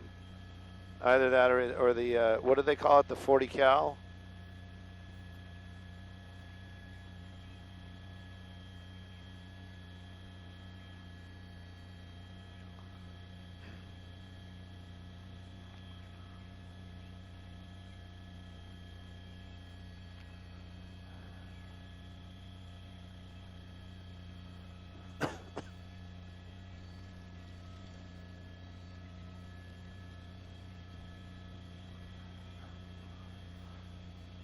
Marla, it's been a slippery little car, that's for sure. They actually had it stopped. That pickup truck that we saw earlier on actually helped earlier when we were still getting fuel, blocking that vehicle in just down the street here on Bloomfield. Then it got loose from that spot, made it to this intersection. It does seem like it has some flat tires. At least the two driver's side seem to be flat. In the time that we've been sitting here, we actually watched that vehicle move around a little bit. LAPD officers blocking it in and blocking it in. You did point out that rear window is shattered. That was by basically a beanbag gun. They call it the 40 cal. The officers, it's a less than lethal weapon. They used that to break that window basically so they could continue to communicate with that suspect. The suspect had the driver's side window down, and we could see there was dialogue. Gosh only knows what they were saying, but there was dialogue between that driver of that vehicle and those officers that are standing right there. In that meantime, that black and white that you see off to the right side, that backed into the rear, that one moved up, basically blocking it in. Again, that curb, don't think it's going to be able to jump that. Could it get loose again? Well, we said many times in the past he's trapped, but right now he might be able to get going once again. He's in that vehicle, being defiant. Law enforcement, they're out here. Now, again, we've talked about possibilities of weapons. We know that this is a armed carjacking. Perhaps it was a knife. Perhaps it was just bodily force. Right now, though, officers playing it very safe, not making that approach, giving that suspect the opportunity to get out on his own.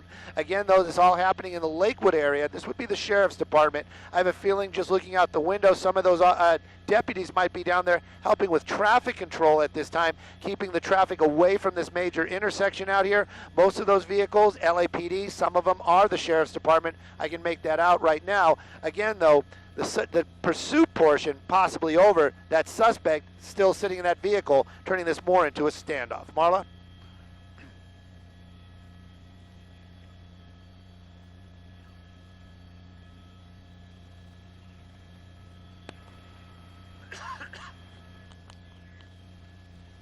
Well, that one I can't confirm or deny. I just know that when we arrived here, the vehicle was in a different position. While we were getting ready to get on the air, we saw it make that move. It looked like it was actually going to try to get in front of that vehicle that you see as the shop number 498. That's going to be a law enforcement officer vehicle that's going to be off to the left, blocking that driveway. It looked like he was actually going to try to squeeze his way into that driveway, maybe keep this going, but he didn't make that turn well enough. And then that other officer, that 116, basically bumped into the back right there, basically locking him in. After that happened, that driver's side window went up, and then one of those officers basically broke that passenger rear, the driver's side rear window. You can see a big hole right there. Even though there's tint, there's a huge hole right now. They used their less than lethal to do that. I'm guessing one of the reasons might be just to keep that communication going, so they can keep, probably talking on the loudspeaker and maybe actually even hear that suspect give a reply. There's also the other added benefit that if they start to use some pepper balls aerosols or some sort of gas or irritating pepper spray, they have a way to get that into the vehicle. Right now, though, standoff continues. LAPD working with the Sheriff's Department out here in the city of Lakewood. That suspect being very defiant, got those windows up. Clearly, we can see driver's side, both wheels, front and rear, those are flat. Don't know about the passenger side, but that car really seems to be disabled. And right now, it's just time for that driver to get himself out of that car and to go into custody.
On the southbound 5, driving northbound against southbound traffic.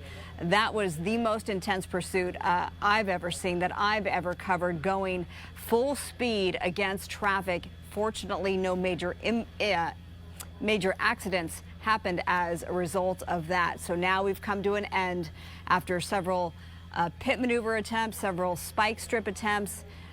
We have some flat tires involved here. I mentioned the blown out window in the background. The vehicle blocked in. Right next to it looks like I saw a Pizza Hut to the left here of the camera, Stu. That's right, Marla. If those officers get hungry, I'm sure they can get some pizza while they're waiting for this suspect to make that decision just to come out, or if this is going to turn into one of those long played out standoffs. We've actually seen a couple of these in the past where even though it's a vehicle, they'll call out the Bearcat, they'll call out their Metro SWAT guys, and they'll come out here with that big truck, block them in, and then sometimes they sit for hours while they wait for that suspect to basically just get bored enough to get himself out of that vehicle. Other times, we've actually seen the officers, even from LAPD, become a little bit more aggressive, basically go and break that window and get that suspect out. I don't see any canine units here right now, so that to me means that they're probably just going to wait this out. They may have made some calls to get some officers to assist them, possibly the Sheriff's Department, because this is the Sheriff's area, or they might get their own from Metro SWAT, make their way over here to handle this standoff situation. While this is all going on, you can see the officers, some of them very trained on that vehicle. They have weapons out. Those are not less than lethal. Those are actual guns. So they are trained on it, but a number of other officers, you see them a little bit more relaxed. So they are basically trying to make a plan. Maybe they're going to come up with a way to get that suspect out of the car. Vinny's telling me right now that the vehicle moved. I didn't see that, but it creeps around back and forth. There you go. It is actually moving very, very slowly forward. Again, we've seen this in the past where we've said, oh, he's stuck, he's wedged in, and then he makes his way out. Right now, though, with those two tires flat, it's going to be very difficult to kind of just zip out of there, but you do see that vehicle moving. So this attempt to keep this going continues. But basically, right there, that's not the, oh, it is the, well, we're going to watch. Let's just watch and see what's going on. Trying to climb up there, another LAPD cruiser coming up to block him in. But again, it just kind of shows you that this guy just not giving up. And LAPD down there, it's like a battle of the wits. You know, they've got this bad guy that's going to keep trying to get that car to move. It seems to be climbing up onto that curb pretty well. But again, what's going to happen after that? You know, if that vehicle makes an aggressive move to those officers, I just don't want to see those and one of those officers feel like their life is being threatened and it turns into a situation where it's a shooting. The cruisers there, 1, 2, 3, 4, 5, 6, 7, 8, 9, 10 all together. That's what I just counted quickly. But just the desperation, the mentality to think that you could actually get away from all of these armed officers, when you have 2 flat tires, you have a blown out rear window, you're surrounded, literally surrounded. And just the idea that this suspect thinks that they still might be able to elude authorities for a little bit longer. I mean, like I said earlier, Stu, now it truly is only a matter of time until this suspect will be taken into custody. Well, we never assume that any of these suspects are smart. That you got to put that out there right away. But this guy has snaked away more than once. We've seen him do a couple of times where he kind of scoots around and gets out of there. That car's still trying to climb up onto that curb, nice and slow. We kind of make a little bit of jokes about this, but this is actually a very tense situation. Those officers, they are armed, and if that vehicle makes an aggressive move, hits one of those doors, those officers will fire. So right now, though, it is very, very dangerous, very tense, maybe not as dramatic as we saw earlier on the 5 freeway with this vehicle going against traffic at freeway speeds, but definitely still that level of intensity where these officers, they have their weapons out. That suspect has the ability right now to just give up. And like you said, he is surrounded. There isn't a way out besides if he tries to get up onto that curb. And again, he's got that shrubbery right there, that little bit of a hedge line, and those tires are flat. So if that vehicle tries to make it through there, it's not going to really get traction. There's a lot of things against that suspect, meaning in terms of odds to get away. But we've seen it in the past where he's actually made a move here and there, and that pursuit is on again. Officers, they basically put a hole in that rear window. Don't know if these officers have any type of tear gas in their vehicles or any type of irritant that they could put into that vehicle to make it so that suspect's that uncomfortable that he just gets out of that car. Right now, that car is the only thing that suspect has that makes him feel safe, probably, and that's one of the reasons why he doesn't want to get out. But then again, I really don't know the mindset of the driver of that vehicle. Like you said, just get out, give yourself up. You are surrounded. There really is no place to go. And if you make that move right now, it could turn into something a lot worse. Somebody could get injured and possibly even lose their lives. Yeah, and we're seeing that vehicle actually creep up on the curb there, despite having deflated tires. So this intersection is Bloomfield Avenue, Del Almo Boulevard. This is in Lakewood. It says Long Beach Lakewood, and it's right next to sort of a mini shopping center here, so that wouldn't be a good place to visit right now. You'd want to stay clear if you're anywhere near this area. Stay clear of this very tense situation. It's 2:30 in the afternoon. This officially started now 2 hours ago, 12:30 in South Los Angeles. We have made our way into Orange County, and then now here we are in Lakewood. This is where this all came to an end. Not officially over, though, because as Stu and I are talking about, that this suspect is extremely stubborn. That's an understatement. Will not turn himself in. The tinted windows make it very difficult to see what's actually going on inside, but clearly there are no signs that this person is just going to give themselves up. Stu, on this situation, when we're seeing these guns drawn, you mentioned non-lethal force. What sort of weapons are they holding right now? Well, that is lethal. Those are lethal weapons down there. Most of those officers have shotguns and other weapons pointed at that vehicle. The window does seem to come down every now and then, just enough so that can be some sort of communication. Again, we don't know if this is actual communication where they're saying, look, just give yourself up. You know, you're the only danger you're creating is to yourself, and if by staying in that vehicle, if you come out, you know, we're just going to take you into custody. I really don't know, but I would hope that is the conversation that's going on down there. You're right, that vehicle seems to be creeping every now and then, very slow moves. You know, perhaps he thinks that he still has that opportunity to get a little closer, and then maybe be able to bolt and make their way out of there. But with the number of officers that are basically have their weapons trained on him, the other vehicles that are in the area. This car is, like you said, blocked in. And right now, it is a standoff. And the law enforcement time is definitely on their hands right now. There isn't any possibility of any other civilians being injured. This vehicle isn't driving recklessly on the streets. So they actually, now they can pretty much relax a little bit, get that plan together. What it is, I honestly, if I had any information, I would pass it along. But I would be guessing that they're going to get crisis negotiators are probably en route already, and then of course they might be getting the SWAT or those heavily armed vehicles out here that will block that car in even more, and perhaps have that tear gas and put some sort of irritant inside that vehicle besides a dog to get that suspect to come out. Yeah, we've seen those armed vehicles come in. If that's what it's going to take, that might be what they resort to. Creeping along even more along that curb, by the way. Yep. I just saw that happen. It's pretty remarkable, Stu, if you go back. Oh, more movement. And those officers backing up. Yeah. Officers are backing up, and again, because this vehicle is starting to move a little bit closer, and these officers don't put themselves in harm's way, and so they're getting kind of moving out of the way of that vehicle, so that hopefully there isn't going to be an officer-involved shooting out here.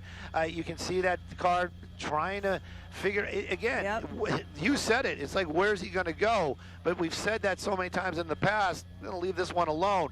There we go. He's off the curb, and you know there is a sheriff's vehicle at the top of the screen right there. But right now, where's he going to go? Now it looks like he's trying to climb that curb once again.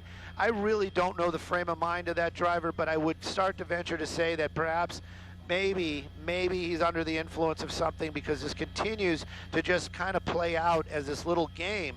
And like I said earlier, it definitely seemed like he was waiting for officers to return to him so that the pursuit could continue on. And if he's thinking that this is a game, this is a very deadly game, especially if he stays inside that vehicle, something changes up, he uses that car as a weapon against officers, it's going to happen quickly, and we don't want to see that. And of course, law enforcement doesn't want to see that as well. But right now, it really is all up to that driver, how this is going to end, what they're going to do to bring this to an end. You know, he does hold many of those cards. All right, well, this is an interesting perspective. We have a ground camera that just arrived on scene, so you're seeing the split screen now, and that is, of course, on the right side. That's our ground camera. With the glare, though, it's hard to get a sense, but that is the suspect vehicle. Hard to see what's going on despite this front view. But it's good that we've established that, because we can probably monitor this a lot better. Not probably, we can. And then, of course, we have SkyFOX, the perspective on the left-hand side. So, yes, this suspect is completely surrounded. It is an armed carjacking suspect. This all started in South LA. With the reflection there, you just saw one of the choppers go by. That is not SkyFOX. LAPD still has its airship up, I suspect, right, Stu? Yep, definitely LAPD has their helicopters here as well, keeping an eye on their officer safety down there, making sure that if this vehicle does start moving again, then they'll be able to follow along with it. But look at the number of officers out here and how that vehicle is kind of wedged in there, like you said, at that mini mall. It is going to be very difficult for it to actually even go anywhere, and to go anywhere quickly with those flat tires. We've seen it in the past, that front wheel drive, if he tries to really gun it, those tires, those rims are just going to slip on the asphalt or whatever or the concrete, depending upon. But it is interesting that he continues to just kind of make these really small moves and try to reposition that vehicle in a way where he's thinking that perhaps he can still get out of there. But again, right now, officers, they're backing off a little bit just to give that suspect a little bit of space. But where he's going to go with that car, or what he's going to do with that space, that's really up to that suspect. Again, this happening in the Lakewood area. We're at Bloomfield and Delamo. That suspect, like you said, been on the run for about 2 hours now. And, you know, you've got to think he's got to be tired as well. You know, the adrenaline probably is worn off, probably a little thirsty. And again, we've seen him communicate with those officers down there. Just don't know what he's saying. Hopefully he is talking about possibly coming up with a plan just to get out of the car. And again, don't know why he doesn't. Why don't you just get out of that vehicle, go into custody? Perhaps there's something more, or maybe that suspect has other warrants, or there's other reasons why he's not getting out of that car in front of these officers. Yeah, this pursuit certainly covering more than a couple of dozen miles. We saw it go from South LA to Buena Park and seemingly everywhere in between, from the surface streets back to the 10 freeway and the 5 freeway. It was a cat and mouse game on the 5 freeway for a long time. That standoff lasted for quite a bit in the Buena Park area right by Artesia Boulevard. We thought it was going to come to an end then. That was more than an hour ago. So fast forward, and here we are in Lakewood. We saw several, 3 officially, no, pardon me, 2 pit maneuver attempts, 2 spike strip attempts. I do believe it was a pit maneuver that brought this one to this official halt here in Lakewood at Bloomfield Avenue and Del Amo Boulevard. It was non-lethal force that resulted in the rear window of this Honda Civic being shattered. We still see some movement from the suspect in this car, physically moving the car, trying to get away despite being surrounded by multiple LAPD officers. The Sheriff's Department is now involved. We saw the Sheriff's Department out there. We have our ground camera as well, tightening in on some of those officers out there. Plenty of weapons drawn on this suspect. Again, a carjacking suspect that was picked up at 12:30 this afternoon in South LA. And here we are in Lakewood, Stu. It's been a while since we've covered a pursuit that's lasted this long. That's right, and then some of these standoffs, they'll go for hours and hours and hours. You know, I just got a little information from somebody that was saying that if he was in charge down there, and it's a law enforcement person, not just one of my friends, saying that how he was going to handle it, and it's basically what we've been talking about. They would deploy some sort of pepper balls to make some sort of irritant inside that vehicle just to get that suspect out of the car. That's basically all they need to do right now, is get him out of that vehicle, and then they could take him into custody. I'm unclear why that hasn't happened. Perhaps none of these vehicles have that type of weapon inside there. Maybe they've called for that. The Sheriff's Department, they are nearby. I'm sure they would lend something like that to the LAPD to bring this to an end. Again, there seems like there's some movement right there. The officers redeploying in some of the spots. That vehicle, thank goodness, hasn't moved much in the last moment or two. Right. And there we go. These officers blocking that last vestige of exit. Oh, look at that. As if that vehicle could have basically put it in reverse and driven out. Just up the street. But right now, that option gone, as well as that vehicle, basically the LAPD vehicle 116, now basically tapping that rear bumper so that it does not not have that ability to get out of there. Closing in on the suspect even more. Okay, Stu, we're going to give you a couple minutes break here, because we're going to go to that ground camera, and that is Susan Hirasuna's camera down there. We're going to bring her into the coverage right now. And Susan, I know you've just had a few minutes to assess the situation. What is it like there on the ground, and what are you seeing?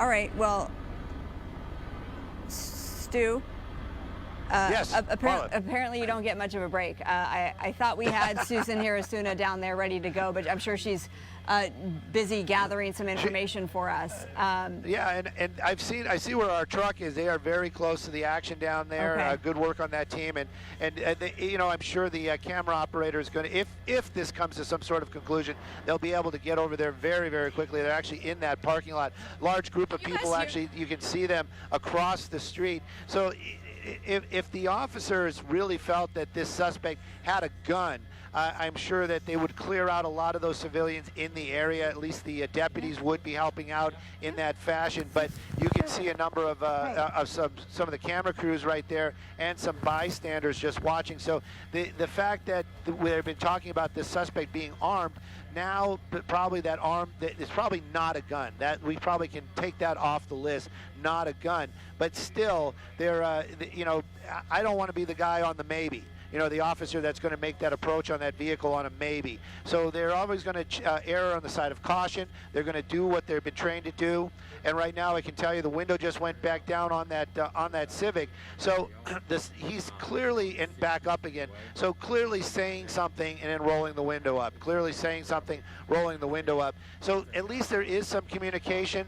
But getting him out of the car, that seems to be the deal. Actually, there's a good sign right there. If you see on the right side of the screen, one of those officers just showed up with a bulletproof shield. And this is one of the newer tactics that we've actually seen by the LAPD.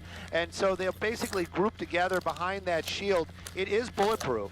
And get behind that shield and make an approach to that vehicle, and then, you know, either break those windows out even more and try to make an assessment. So when that window's being broken out, they can actually look in. If they don't see a weapon, then they can be a little bit more aggressive to get that suspect out of the vehicle. So this is a positive sign that we see that that shield here. Possibly they'll do that lineup and make their way over there.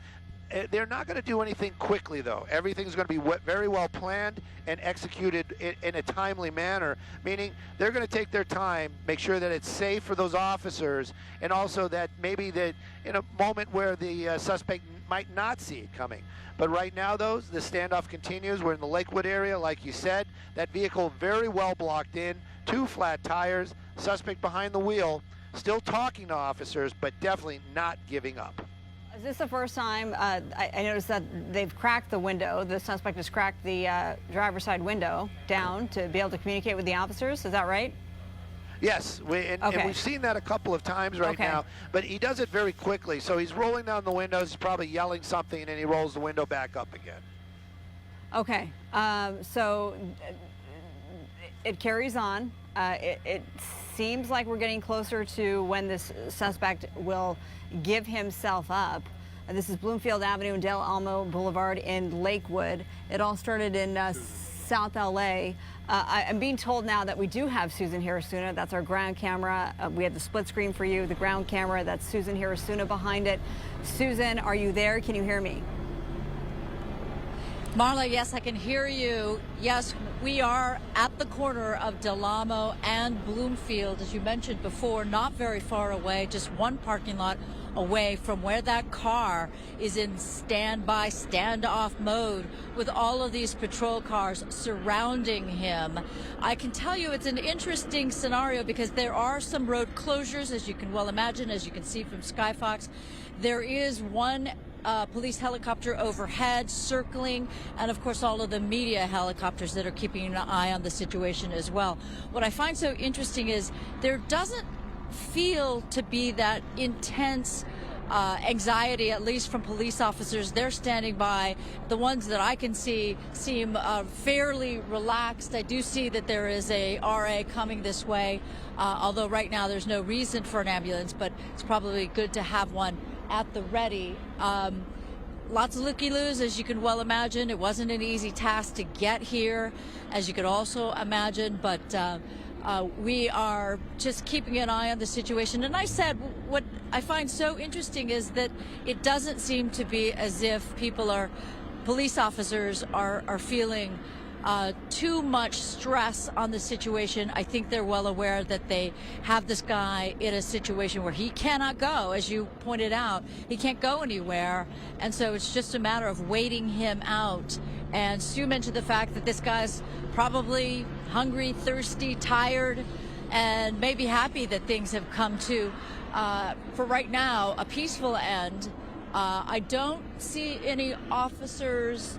As I said, the posture of the officers seems to be fairly relaxed. I mean, fairly relaxed considering that in the past we have seen situations where it feels as if the officers themselves are a little bit on the anxious side. So I'm going to try to walk around the location. The place where the camera is right now is actually behind a hedge, and I'm too short for the hedge, so I can't really see over it. Feel your pain, Susan. Okay, So we'll right let now, you Julio is maneuver telling me your that way he can around. tell that. Julio's telling me that he can see that they are talking to him, and I think Stu mentioned that as well. Yes. That he will lower his window, chat with them, have a conversation, and then perhaps roll the window back up. But yeah, Julio he has better eyes on the situation from the ground anyway. I can just tell you what I'm seeing in terms of the people that are all around. They're curious as well on what's going on. Plenty of media cameras here, of course. You know, even a young father with his toddler boy is here right behind the hedge with us, and I don't think that people are fully aware of what's going on, but they're about as curious as you would imagine they would be. So Marla, I'll send it back to you right now. As I said, I think Stu has a better vantage point than certainly I do. Okay. All right, Susan, thank you. We appreciate your perspective. And I did notice the same, Stu, that Susan just mentioned, and that is the officers, certainly with their guns drawn, but the ones surrounding seem to be more of a relaxed demeanor, relaxed posture, considering the intensity of this situation and how long this has been going on. Oh, that's clear. They divide their jobs. So some of these officers, they've got their weapons trained on that suspect, making sure that the other officers around them would be safe. And then, like you said, the more relaxed ones, well, they're probably making plans, and they probably have made a call into SWAT. Like we've said, SWAT may be en route to this right now, or the Metro team, and they might be bringing that big Bearcat, which also is one of those situations where it's just kind of more of a command authority looking vehicle. That car, that little Honda, can't get out of this situation right now, and so if they bring in that big armored vehicle, they can get it a little bit closer, and then it's going to turn into a huge waiting game. Right now, though, I'm sure there is still some discussion going on, maybe not continuous discussion, but basically just saying, just give yourself up. They might even know that suspect's name by now. But as it stands, they got their weapons out. They're standing there. I was really hopeful when that one officer showed up with the shield that they would make an approach and maybe clear out that broken glass on that rear window, get a look inside, and then they could make a decision on what to do. But we've also know, just by watching the LAPD tactics and most law enforcement tactics, is that rushing in attitude, that moving quickly, that usually leads to mistakes, leads to somebody getting injured. So they know they have time on their hand. They're going to use that time for their benefit. Right now, though, that suspect, his time probably running out, and hopefully it's just going to be where he goes into custody and nothing more than that. That vehicle clearly still can run and drive, and if he makes some sort of aggressive movement towards those officers, this could end very badly. I understand Vinny seeing that there is some movement through that windshield, so maybe he's becoming a little bit more aggressive. We just saw something right there, something white up against the screen, maybe a cell phone. But at any rate, that driver, the more we sit here, the more we watch what's going on, the more, and think about what we saw today, the more that we're starting to realize that this driver, again, just speculation, might not be in the best mindset, perhaps under the influence of something. It was just all those crazy stunts that he's done today, and maybe that's part of it. Maybe the officers know that, and they're just kind of waiting for whatever those effects to wear off, and that suspect to come to the realization that this is over and just come out of that vehicle. Okay, well, Stu, I'm sure this is not going to surprise you, but while we are watching the standoff continue with this carjacking suspect that we've been following for 2 hours now, there is another pursuit. And we have eyes on that pursuit. So we want to give you a look at this pursuit. This is of a utility truck. You see that right there. This is the southbound 57 freeway. Riverside County Sheriff's Department picked up this pursuit. Clearly a high-speed pursuit as it's blowing by traffic. Southbound 57, last passing the 5 freeway. There are reports, though, that this truck, oh my goodness, weaving in and out of traffic, and given the size of it, extremely dangerous. This truck reportedly hit a bunch of cars already in this pursuit that, as far as I know, started just before 2:30 this afternoon, so within this hour. So this pursuit initially, Riverside County Sheriff's Department, CHP might be involved now that it's on the freeways here, southbound 57. I wish I could give you an exact location right now. I don't have that, but very dangerous what we're witnessing from the chopper live pictures here, southbound 57. Getting caught up in a little bit of traffic on this Friday afternoon. But given the size, it's pretty remarkable to see the agility of this vehicle, this utility truck. So we have another pursuit this afternoon. This is now I'm being told this is not the southbound 57. This is the westbound 22. Westbound 22. So this pursuit suspect has gone from southbound 57 to the westbound 22 in some sort of a utility truck. It's hard to tell what it says on the driver's side there in terms of the decal, what company this might be with, but clearly it's a work truck blowing by traffic at high speeds. So we're watching this from one of our choppers. We have our other chopper over. If we could do a split screen, that would be ideal. So I think we are going to do a split screen, so you can look forward to that. But so we have this pursuit, and then we have the standoff. This is in Lakewood. This pursuit on the right we have been with since 12:45 this afternoon. This has turned into a standoff with LAPD officers and also Sheriff's Department in Lakewood, where this carjacking suspect has been staying in his vehicle despite being surrounded by authorities. Stu, you don't have eyes on this other pursuit, do you? No, Marlon, I've been trying to get something on the internet up here, but the internet very sketchy. Trying to at least watch along. We do know it's like you said, it's westbound along the 22. 22's out in the distance in front of us. Surface streets, though. Now onto surface streets, and what I failed to report thus far was the original want apparently just failure to yield. That's all we know at this point. So, oh my goodness, going against wrong way traffic now. If we could get a city, that would be great for our viewers to be able to identify. So off the westbound 22 onto surface streets, we're going to get you a more concrete location as we watch this pursuit unfold on the left side of your screen on surface streets of a white utility truck coming up against some traffic. Looks like they're going to go for the sidewalk into a Chevron parking lot, gas station here, crossing through that to get away, to get through that. Dog. I'm sorry. On this one right here, they have finally got a dog here on scene. Okay. So maybe this one's going to be coming to an end. But again, these guys not moving any kind of quickly. Sorry about that. And I'm still trying to join in to see if I can follow along somewhere. But like I said, we're in the helicopter, and the internet just is very spotty up here. So if we can watch along, we'll join you on that other pursuit. But right now, this is the only one we can watch. If something happens here, we'll definitely get your attention. But the other one ongoing, so probably much more exciting than watching the standoff right here. That's for sure.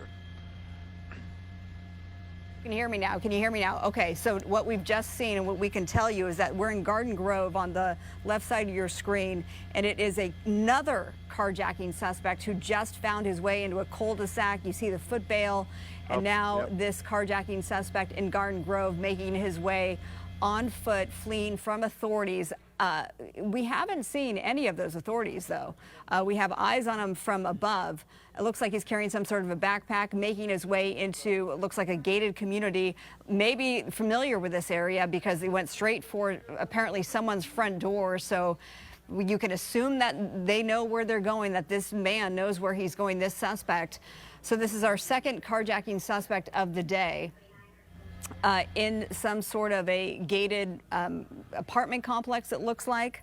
And it looks like they were able to make entry. So I would assume that this suspect knew where he was going when he made his way up. Nope.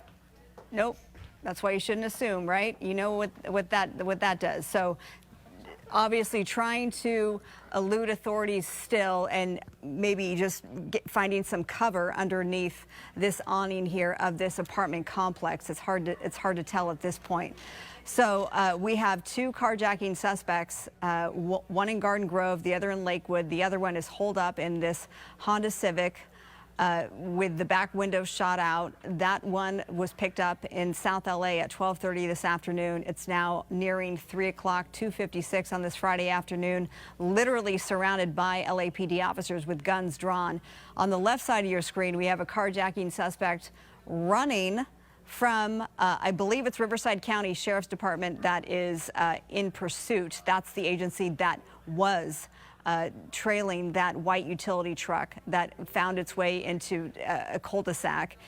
And now it looks like clearly in a residential area and maybe banging on front doors, let me in type of situation. It's hard to speculate. It's hard to know the mindset of this carjacking suspect running. Left that white utility truck in a cul-de-sac. A few minutes ago, they were driving very erratically on the westbound 22 freeway. So we're seeing the longevity of this suspect when it comes to this person's cardio level, because running its way through this residential neighborhood, he is. And no one's out, which is good. If you know exactly where this is, please stay indoors, lock your doors, don't interact with this suspect, carjacking suspect on the left there. So, Stu, we have quite the scene underway in Garden Grove while you're monitoring the situation in Lakewood.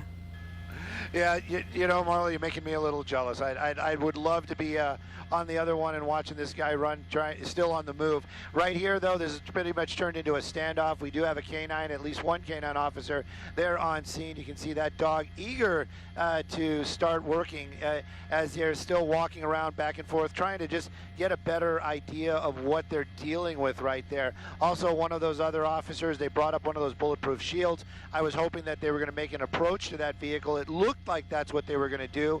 They're kind of lining up, and it seemed like that was the plan. Maybe they were waiting for this officer right there to show up with the dog.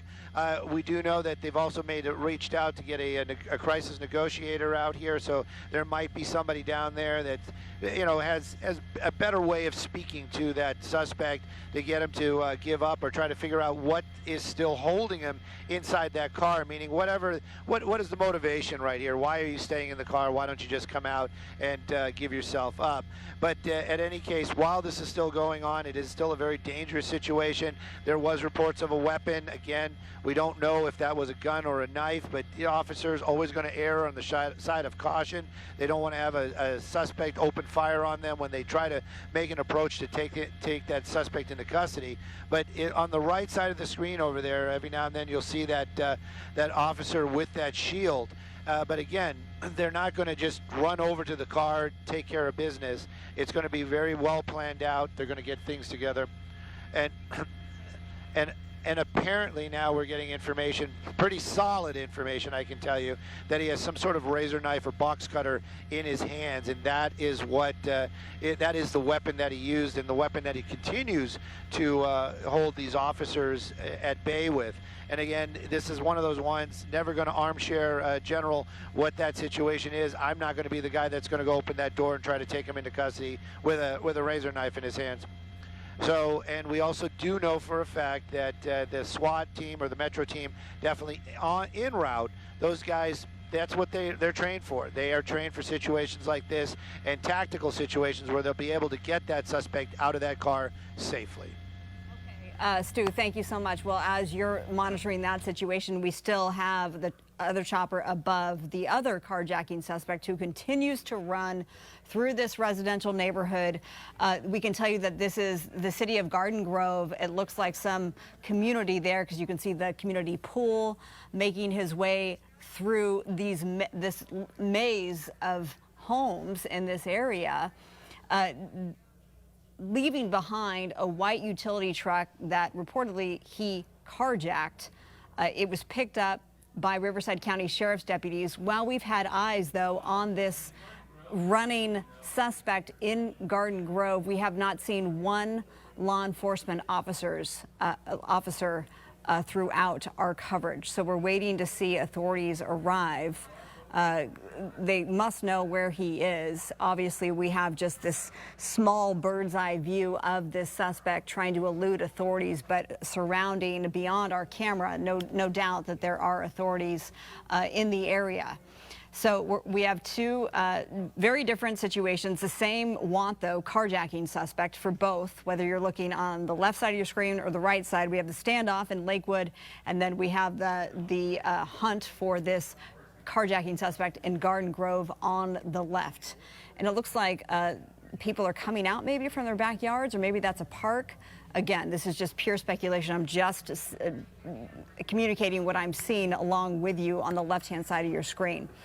On the right, that standoff does continue in Lakewood, and we've had some eyes on that male driver behind the Honda Civic, the four-door with the rear window blown out. The demeanor, talking to authorities, talking to those LAPD officers on the ground there with their guns drawn. Well, it seems to be more relaxed, though, with those, and we've mentioned this a little earlier in our coverage, Stu, that certainly with those guns drawn, although are they drawn anymore? They're just kind of standing around. Yeah, have their weapons drawn on that suspect. They've got a couple of them on two vehicles right there. They're going to keep an eye on him, make sure he doesn't make any aggressive moves. That vehicle still able to drive. We've seen it move around back and forth. Can it get very far? No, but it could be used as a weapon, and that's what these officers are keeping an eye on. The K9 unit here early, apparently. The SWAT definitely been called to this scene, and again, I always hate saying that probably, but we do know that unless they see an opportunity to take that suspect into custody, now that SWAT has been called, they're going to wait for the trained officers to show up that deal with these type of situations. So basically right now it is just a waiting game for the SWAT truck to show up, unless that suspect opens a door or there's some sort of opportunity presents itself where they can make that move and take that suspect into custody safely. So right now these officers here to just kind of babysit, to make sure that that suspect doesn't go anywhere or doesn't do anything before the SWAT truck arrives. They are en route. I do not have an exact ETA, but they probably will get here pretty quickly, even though we are in the city of Lakewood. They're probably coming, most of them coming from the downtown area, so it's just going to be drive time with a little bit of traffic. But again, even when they arrive, it's not going to be them pulling up, jumping out of the car and taking care of business. It's going to be the same thing. They're probably going to move some of these squad cars out of there. This is going to be a long, drawn-out process. The only way it's going to end any quicker is if that suspect basically gets out of that vehicle or does something that's going to present an opportunity for these officers to take him into custody.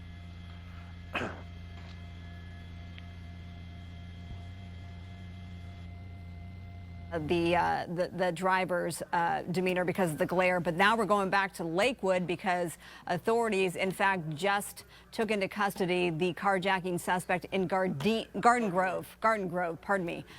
So we're back to, on the left side of your screen, we're back to Garden Grove, where authorities have, in fact, you see him there, have the suspect who apparently carjacked, is wanted for carjacking that white utility vehicle and driving it at high speeds on the westbound 22, not to mention the southbound 57, reportedly hitting a bunch of cars along the way. That suspect, carjacking suspect in Garden Grove, being taken into custody.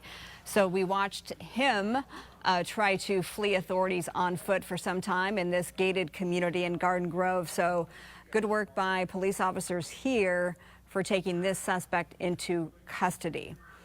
On the right side of your screen, that is where we're waiting for SWAT to arrive. That's what this has come to in Lakewood at Bloomfield Avenue and Del Amo Boulevard, where this carjacking suspect has been holed up in this Honda Civic with the back window blown out by authorities here. And we're now, as I said, waiting for SWAT to arrive. The windows rolled down. We've seen this happen multiple times today, where this man, you can see that it is a male suspect, is talking to LAPD officers, and then you'll see him roll back that window.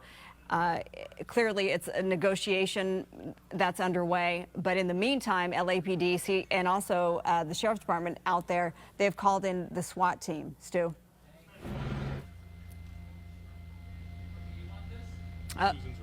All right. Well, Stu is obviously gathering some more information. Susan Harrisuna, we can hear you. You have our ground camera. We have a little clearer view of the suspect there. What are you seeing? Well, right now what I see is most remarkable is I think some sheriff's deputies are about to make the police containment area a little larger. As I said before, we're just like one small parking lot away from the car itself. It feels as if there's a lot of maneuvering going on right now. I see some police officers pointing and then going back and forth closer to where I'm located right now. And as Stu was mentioning, they expect a SWAT vehicle to come in. So that could mean a lot of, like, people have to move their cars or, and as I said before, I have a feeling that this containment area will get larger. So because we are just east of Bloomfield and we have direct view to the car to the east, right now, I don't know other than here's a guy with a police tape in his hand, and yeah, I'm getting this sense that he's going to move us around. We're going to have a tape line right now. Yeah. Okay? So you're going to enlarge the containment area? Yeah, it's going to be, these businesses are going to be evacuated. Yeah. This You're parking lot evacuating here? people? Okay. Yeah. And the parking lot as well. Okay. So at this stage, we're just watching as he's now telling civilians to most definitely get out of this parking lot. They're going to evacuate the businesses around. I don't know what's inside the smaller parking lot or the parking in front of us and whether or not those people have already left. But the people that we were standing with in the next little strip mall over, they've all been told to leave. We're sort of in the space where we're trying to argue that we stay exactly where we are. I don't know if Julio was successful in convincing them that we should keep the camera right here, but that's what we have. That's also kind of coincides with what I'd seen earlier, which is a lot of pointing. I saw a couple of police officers pointing this way and that way. Again, that might have to do with the proximity of where we are versus where that car, the suspect's car, is, and the fact that they seem to be moving closer to bringing this standoff to an end. So the SWAT vehicle gets here, they're going to have to make room for that. I do know that I saw the dog. I know that Stu mentioned the dog, and also with the dog, I don't think it was the dog's handler, but with the dog was someone that was fully armed. Now I see a couple of LAPD officers. They've run from the area closer to the suspect's car, and they are now going along to those businesses that are very close to the suspect's car. So to give you a sense, if you're looking from SkyFOX, you know that there's that little strip mall with a Pizza Hut, a salon, a Subway, a tuck shop that looks like it's closed. So now it looks as if, yeah, police are pointing and saying you need to get out of this area. As far as the other businesses behind me, it looks as if they just shut their doors. So it's possible they're not going to be evacuated per se, but more like just shut your doors, no more public access. And yeah, now the police tape. I was surprised about this. I will tell you, Marla, that when I first arrived and I was able to get to this location fairly easily and saw all of the other civilians that were inside this parking lot, I did find it a bit surprising. And now, as I feel is much more of a normal protocol. Now the police containment area is getting a little bit larger, and people are definitely being told to stay out of the area. So the bulk of the looky-loos, or the bulk of the public that have come out from the Target or just because they're curious about the situation, they're now across the street. So on the north side of Del Amo Boulevard, they're collected on this corner. So the northeast corner, next to the Target sign, they are farther away certainly than we are as the crow flies, but not that much farther away. But they must be strategizing in terms of what they are able to, the police are able to do in order to move forward with their strategy, but also, of course, make sure that no one else, no onlooker would get into a difficult place. Okay, that was a sheriff's deputy that I guess he's about to, maybe a lieutenant. He's got a couple more stripes than I gave him credit for, that is going to go and make sure that we can stay in this area. But Julio, our photographer, was definitely making the argument that we had the right to stay here. So I'm going to send it back to you, Marla, as we keep an eye on the situation. But But yeah, things are definitely changing right now. It feels as if that they are wanting this to come to a conclusion, a safe conclusion, sometime in the next few minutes. I can't really put a timeline on it, but they are definitely doing something in order to move this forward. Marla? All right, Susan, thank you. And you're absolutely right about that, because we're looking from Stu's camera and SkyFOX. And Stu, I'm going to bring you back into the conversation because I've been watching it here too with the canine handler there, the canine looking eager. And then those officers positioning themselves, are those non-lethal weapons that they have there?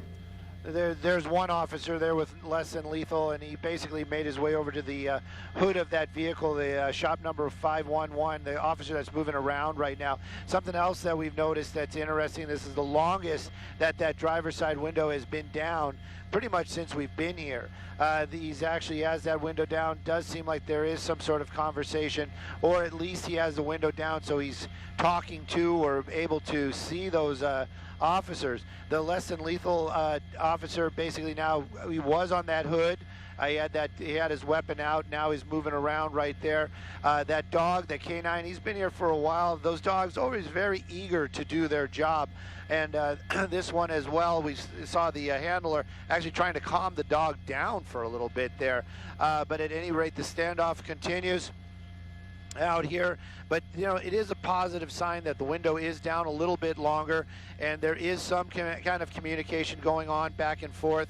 There are in the area, we did see those officers, not the deputies, the officers going to the Pizza Hut, the tuxedo place, and the nail salon, checking the doors, and the doors are locked. Don't know if there are people inside sheltering in place as it would be, or if they made their way out of there before we got here, or maybe we just didn't see them and they locked up the stores behind them. But at any rate, it seems like those stores that are right there by these officers have been cleared, and those, if there's somebody inside, they're sheltering in place and the doors are locked.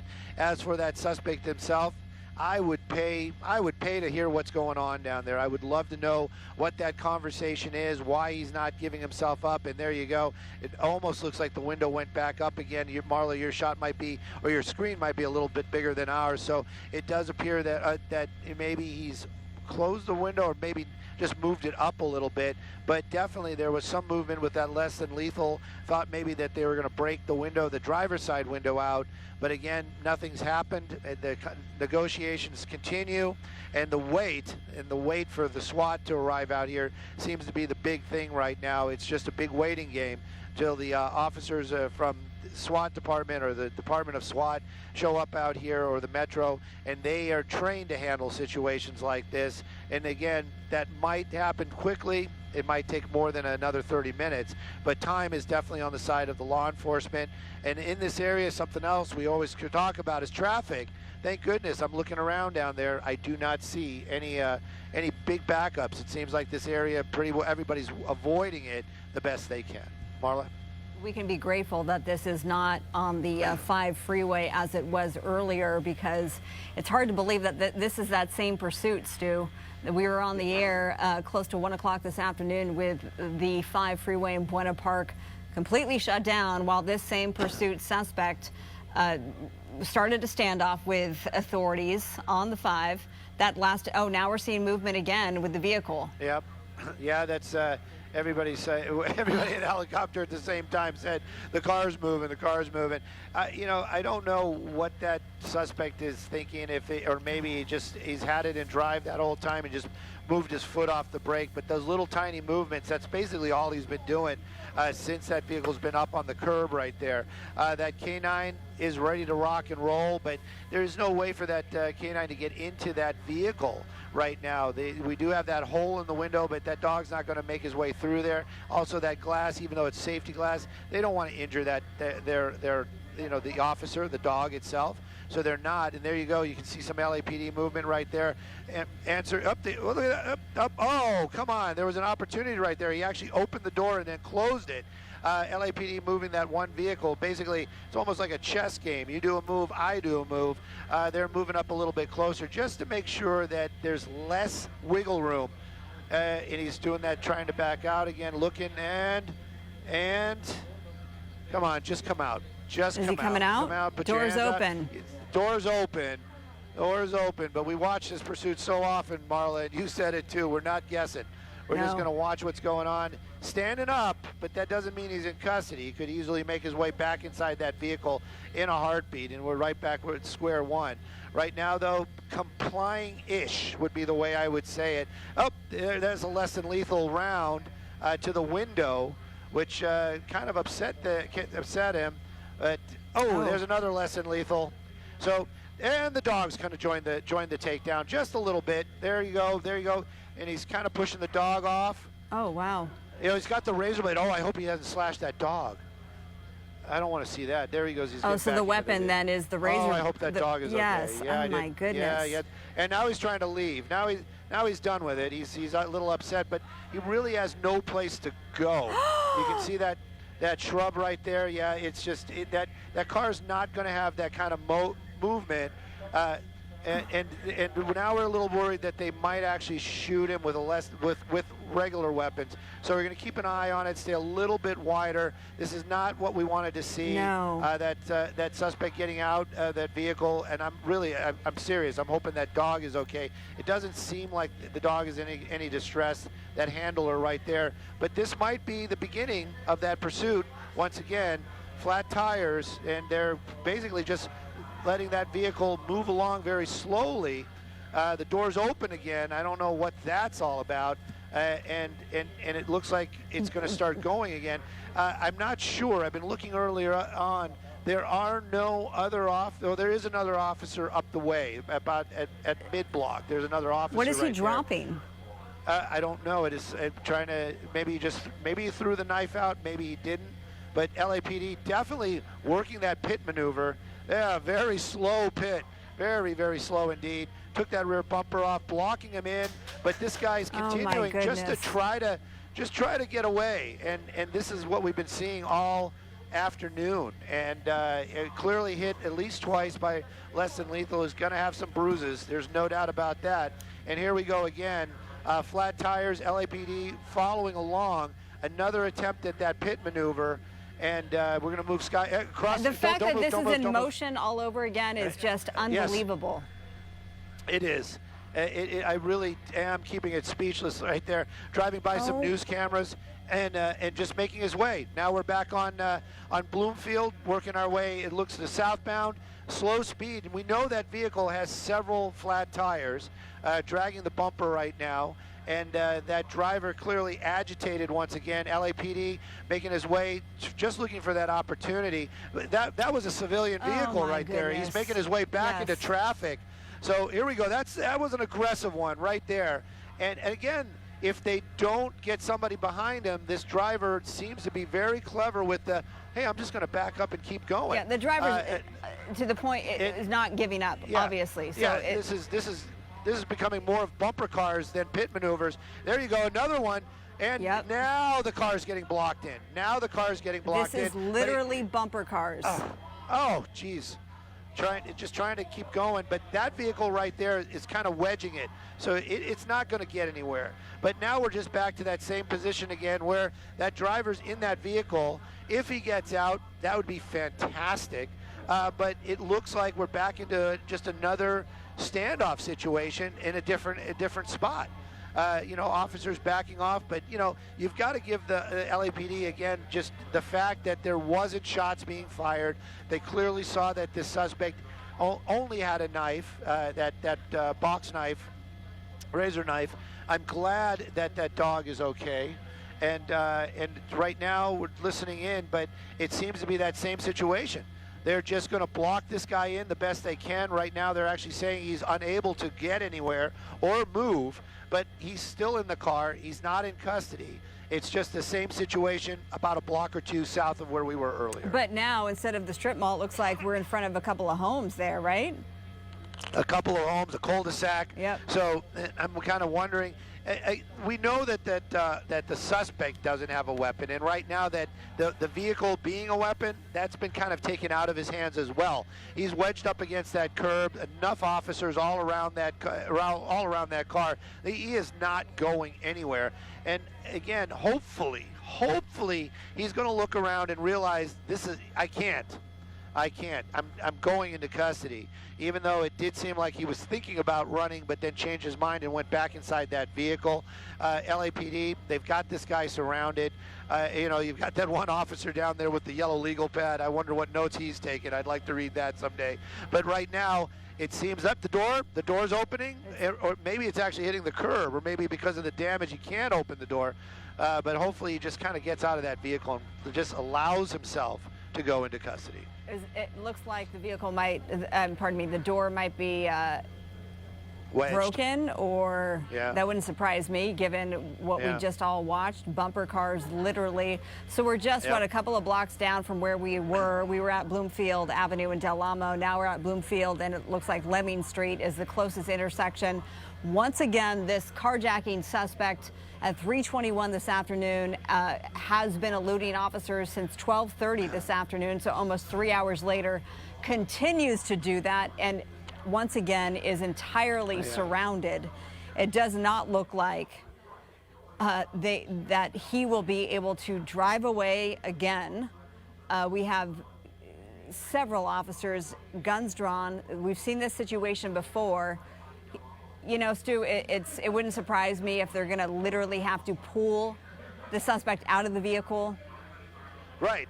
I'm kind of waiting for that. Yeah. I'm actually waiting for that. And now, but that's the thing too. You know, Marla, we saw him swing that razor knife around at least twice.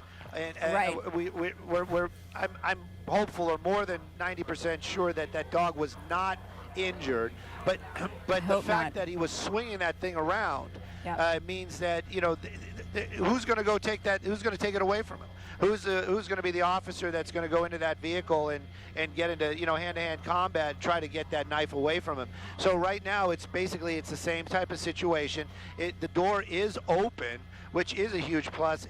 I'm with you, Marla. I don't know if it's the fender that's keeping the door from opening or just the curb itself, but it seems almost like he can't get out of that vehicle right now. But officers, hopefully they're talking to him. Maybe there is some sort of discussion. And true, maybe he's looking at it like, you know, I don't want to get bit again. But if he throws the knife out, that would be a huge step. So, and maybe he did. Marla, you mentioned it, right? Yeah, well, and he didn't. Okay, going back to him throwing some items out of the vehicle, I wasn't sure what he was throwing out, so we're scanning back to see if we can see that. You're saying that he's no longer armed. Is that? No, I'm saying that. No, I'm saying that if he throws that knife out, that would be a huge, you know, olive branch. That would be a sign that, you know, that okay, I'm not armed, so that they could maybe make it easier for him to get out of that car. I'm getting information, dog not harmed. So that's good. Take that off the table. But the fact that he was swinging that knife around at that dog, that was just, you know, if he's going to do it to the dog, he's going to do it to an officer. So again, he's basically just kind of wedged himself in a situation where he's stuck in that car right now. Only way he's going to get out is to basically put down that weapon, come out of that vehicle, and go into custody. And you mentioned the canine. It didn't look like he was all that fazed by the canine either. I mean, just defending himself the best he could. Thank goodness he did not make contact with the canine officer, and the dog is okay. And it looks like the dog's ready to go again. The dog is definitely ready to go again. He's looking for round two. He's like, I didn't get him the first time, I'll get him the next time. But, you know, it did appear that at least he got one chomp in on the leg. There he goes, the door's getting pushed open. This might be the moment that we have all been waiting for so long. But again, it looks, I'm not sure if that is something inside. Oh, it's a mask maybe. I can't tell. There's something white there. Okay. But it looks like the door is open, so this might be this coming to an end. But again, it's really up to him. He's got to get out of that vehicle. He's got to follow those commands and go into custody. You know, let those officers put those silver bracelets on him, and you know it's going to bring it to an end. Does look like at least there's some conversation. Back out of the car, and we'll see what's going on. Yeah, I can't imagine what the comments are right now, but there you go, hands on top of the head. This looks like it's coming to an end as all his options have been eliminated. hopefully, hopefully he realizes that this is really over. So there you go. It looks like it is coming to an end peacefully. They're going to let one of those officers come up there, put those cuffs on him. And the dog is probably right there as well, but this time the handler is going to keep that leash on him, I'm sure. All right, well, we're going to stay with this to make sure that he is actually taken into custody. If this happens, it's going to be about 3 hours since this pursuit started. Yeah. He's doing as officers say. He's going to kneel down. Yep. And there you go. There you go. This is the moment we've been waiting for. Right. There you go. One cuff, and then they're going to bring the hand back down, and the second cuff's going to go on, and that wraps this one up, Marla. This one from start to finish. SkyFOX here first, by the way. We were the first ones on this chase, and coming to an end with the suspect in custody, possibly with a dog bite, but other than that, no other injuries that we know of. And again, some crazy moments, though, that is for sure, huh, Marla? Including a standoff on the 5 freeway in Buena Park that shut down the 5 freeway for about 15 minutes, so traffic was definitely hindered this Friday afternoon. And here we are in Lakewood, Bloomfield Avenue and Lemming Street, where we're seeing finally this carjacking suspect being taken into custody by LAPD officers. Remarkably, Stu, just to recap, no major accidents throughout. Yes, no major accidents throughout. This is a carjacking, so you got to wonder about the person who owns that vehicle. Probably not happy about watching what that vehicle's gone through, but hopefully they had insurance and it'll all be taken care of. We always say that you can replace things, but again, nobody was injured. That is an amazing in itself. That suspect in custody right now, and LAPD, they've had it this entire time, basically from inception to cuffs. It has been theirs the entire time. All right, we have a ground camera there, and that's where Susan here is. Susan, finally taken into custody. What are you seeing? My gosh, this is probably the most dramatic pursuit I've ever reported on, in that he looked pretty hemmed in at that original location with the standoff, and yet there he, well, you saw the maneuvers better than I did in order to go basically 3 long city blocks. And now that it's all over, there's a lot of LA County Fire Department that are arriving on scene, some fire trucks. You know, we basically hoofed it in order to get you this shot where you can see the suspect there in custody now. It was quite bizarre, because there are, of course, a lot of the same looky-loos that were on the corner that came down with us, and it didn't take long, though, for the sheriff's deputies to get the police line up so that they could keep the public back. But as I said, right now, the activity has to do with the LA County Fire Department. They are arriving on scene, a number of fire trucks, and also a rescue ambulance is arriving. If that suspect was indeed bitten by the dog, perhaps the dog not harmed. We heard from the handler herself for sure, so that's the good news. But the suspect may have been bitten by the dog, so they will attend to him in that situation. And you can see there from our ground shot all of the vehicles that are arriving now. And what is also sort of interesting is that at one point there were some onlookers that were actually rooting for the suspect.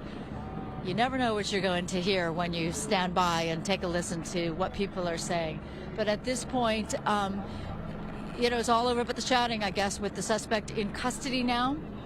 And people just standing by, they're all looking at their phones or have their phones up, trying to get some kind of documentation or their own photographic souvenir of the fact that this came to their neighborhood in Lakewood. So again, we're on Bloomfield. We're probably, as I said, 3 or 4 long city blocks away from the original location.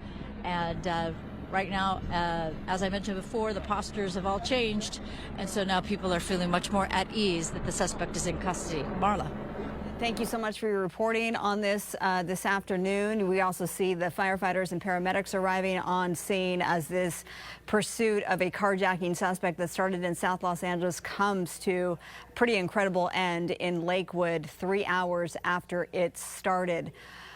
We will have a full wrap-up, including Susan Hirasuna live from the scene, coming up on the Fox 11 News at 5 o'clock. That completes our coverage. Stu Mandel and our SkyFOX crew, thank you so much. Glad you kept safe. Thank you for your reporting up there. And we'll look forward to the full wrap-up tonight on the Fox 11 News at 5. Thank you for watching us at home. I'm Marla Tejas in the Fox 11 newsroom. We will send you off to Nick Cannon, already in progress.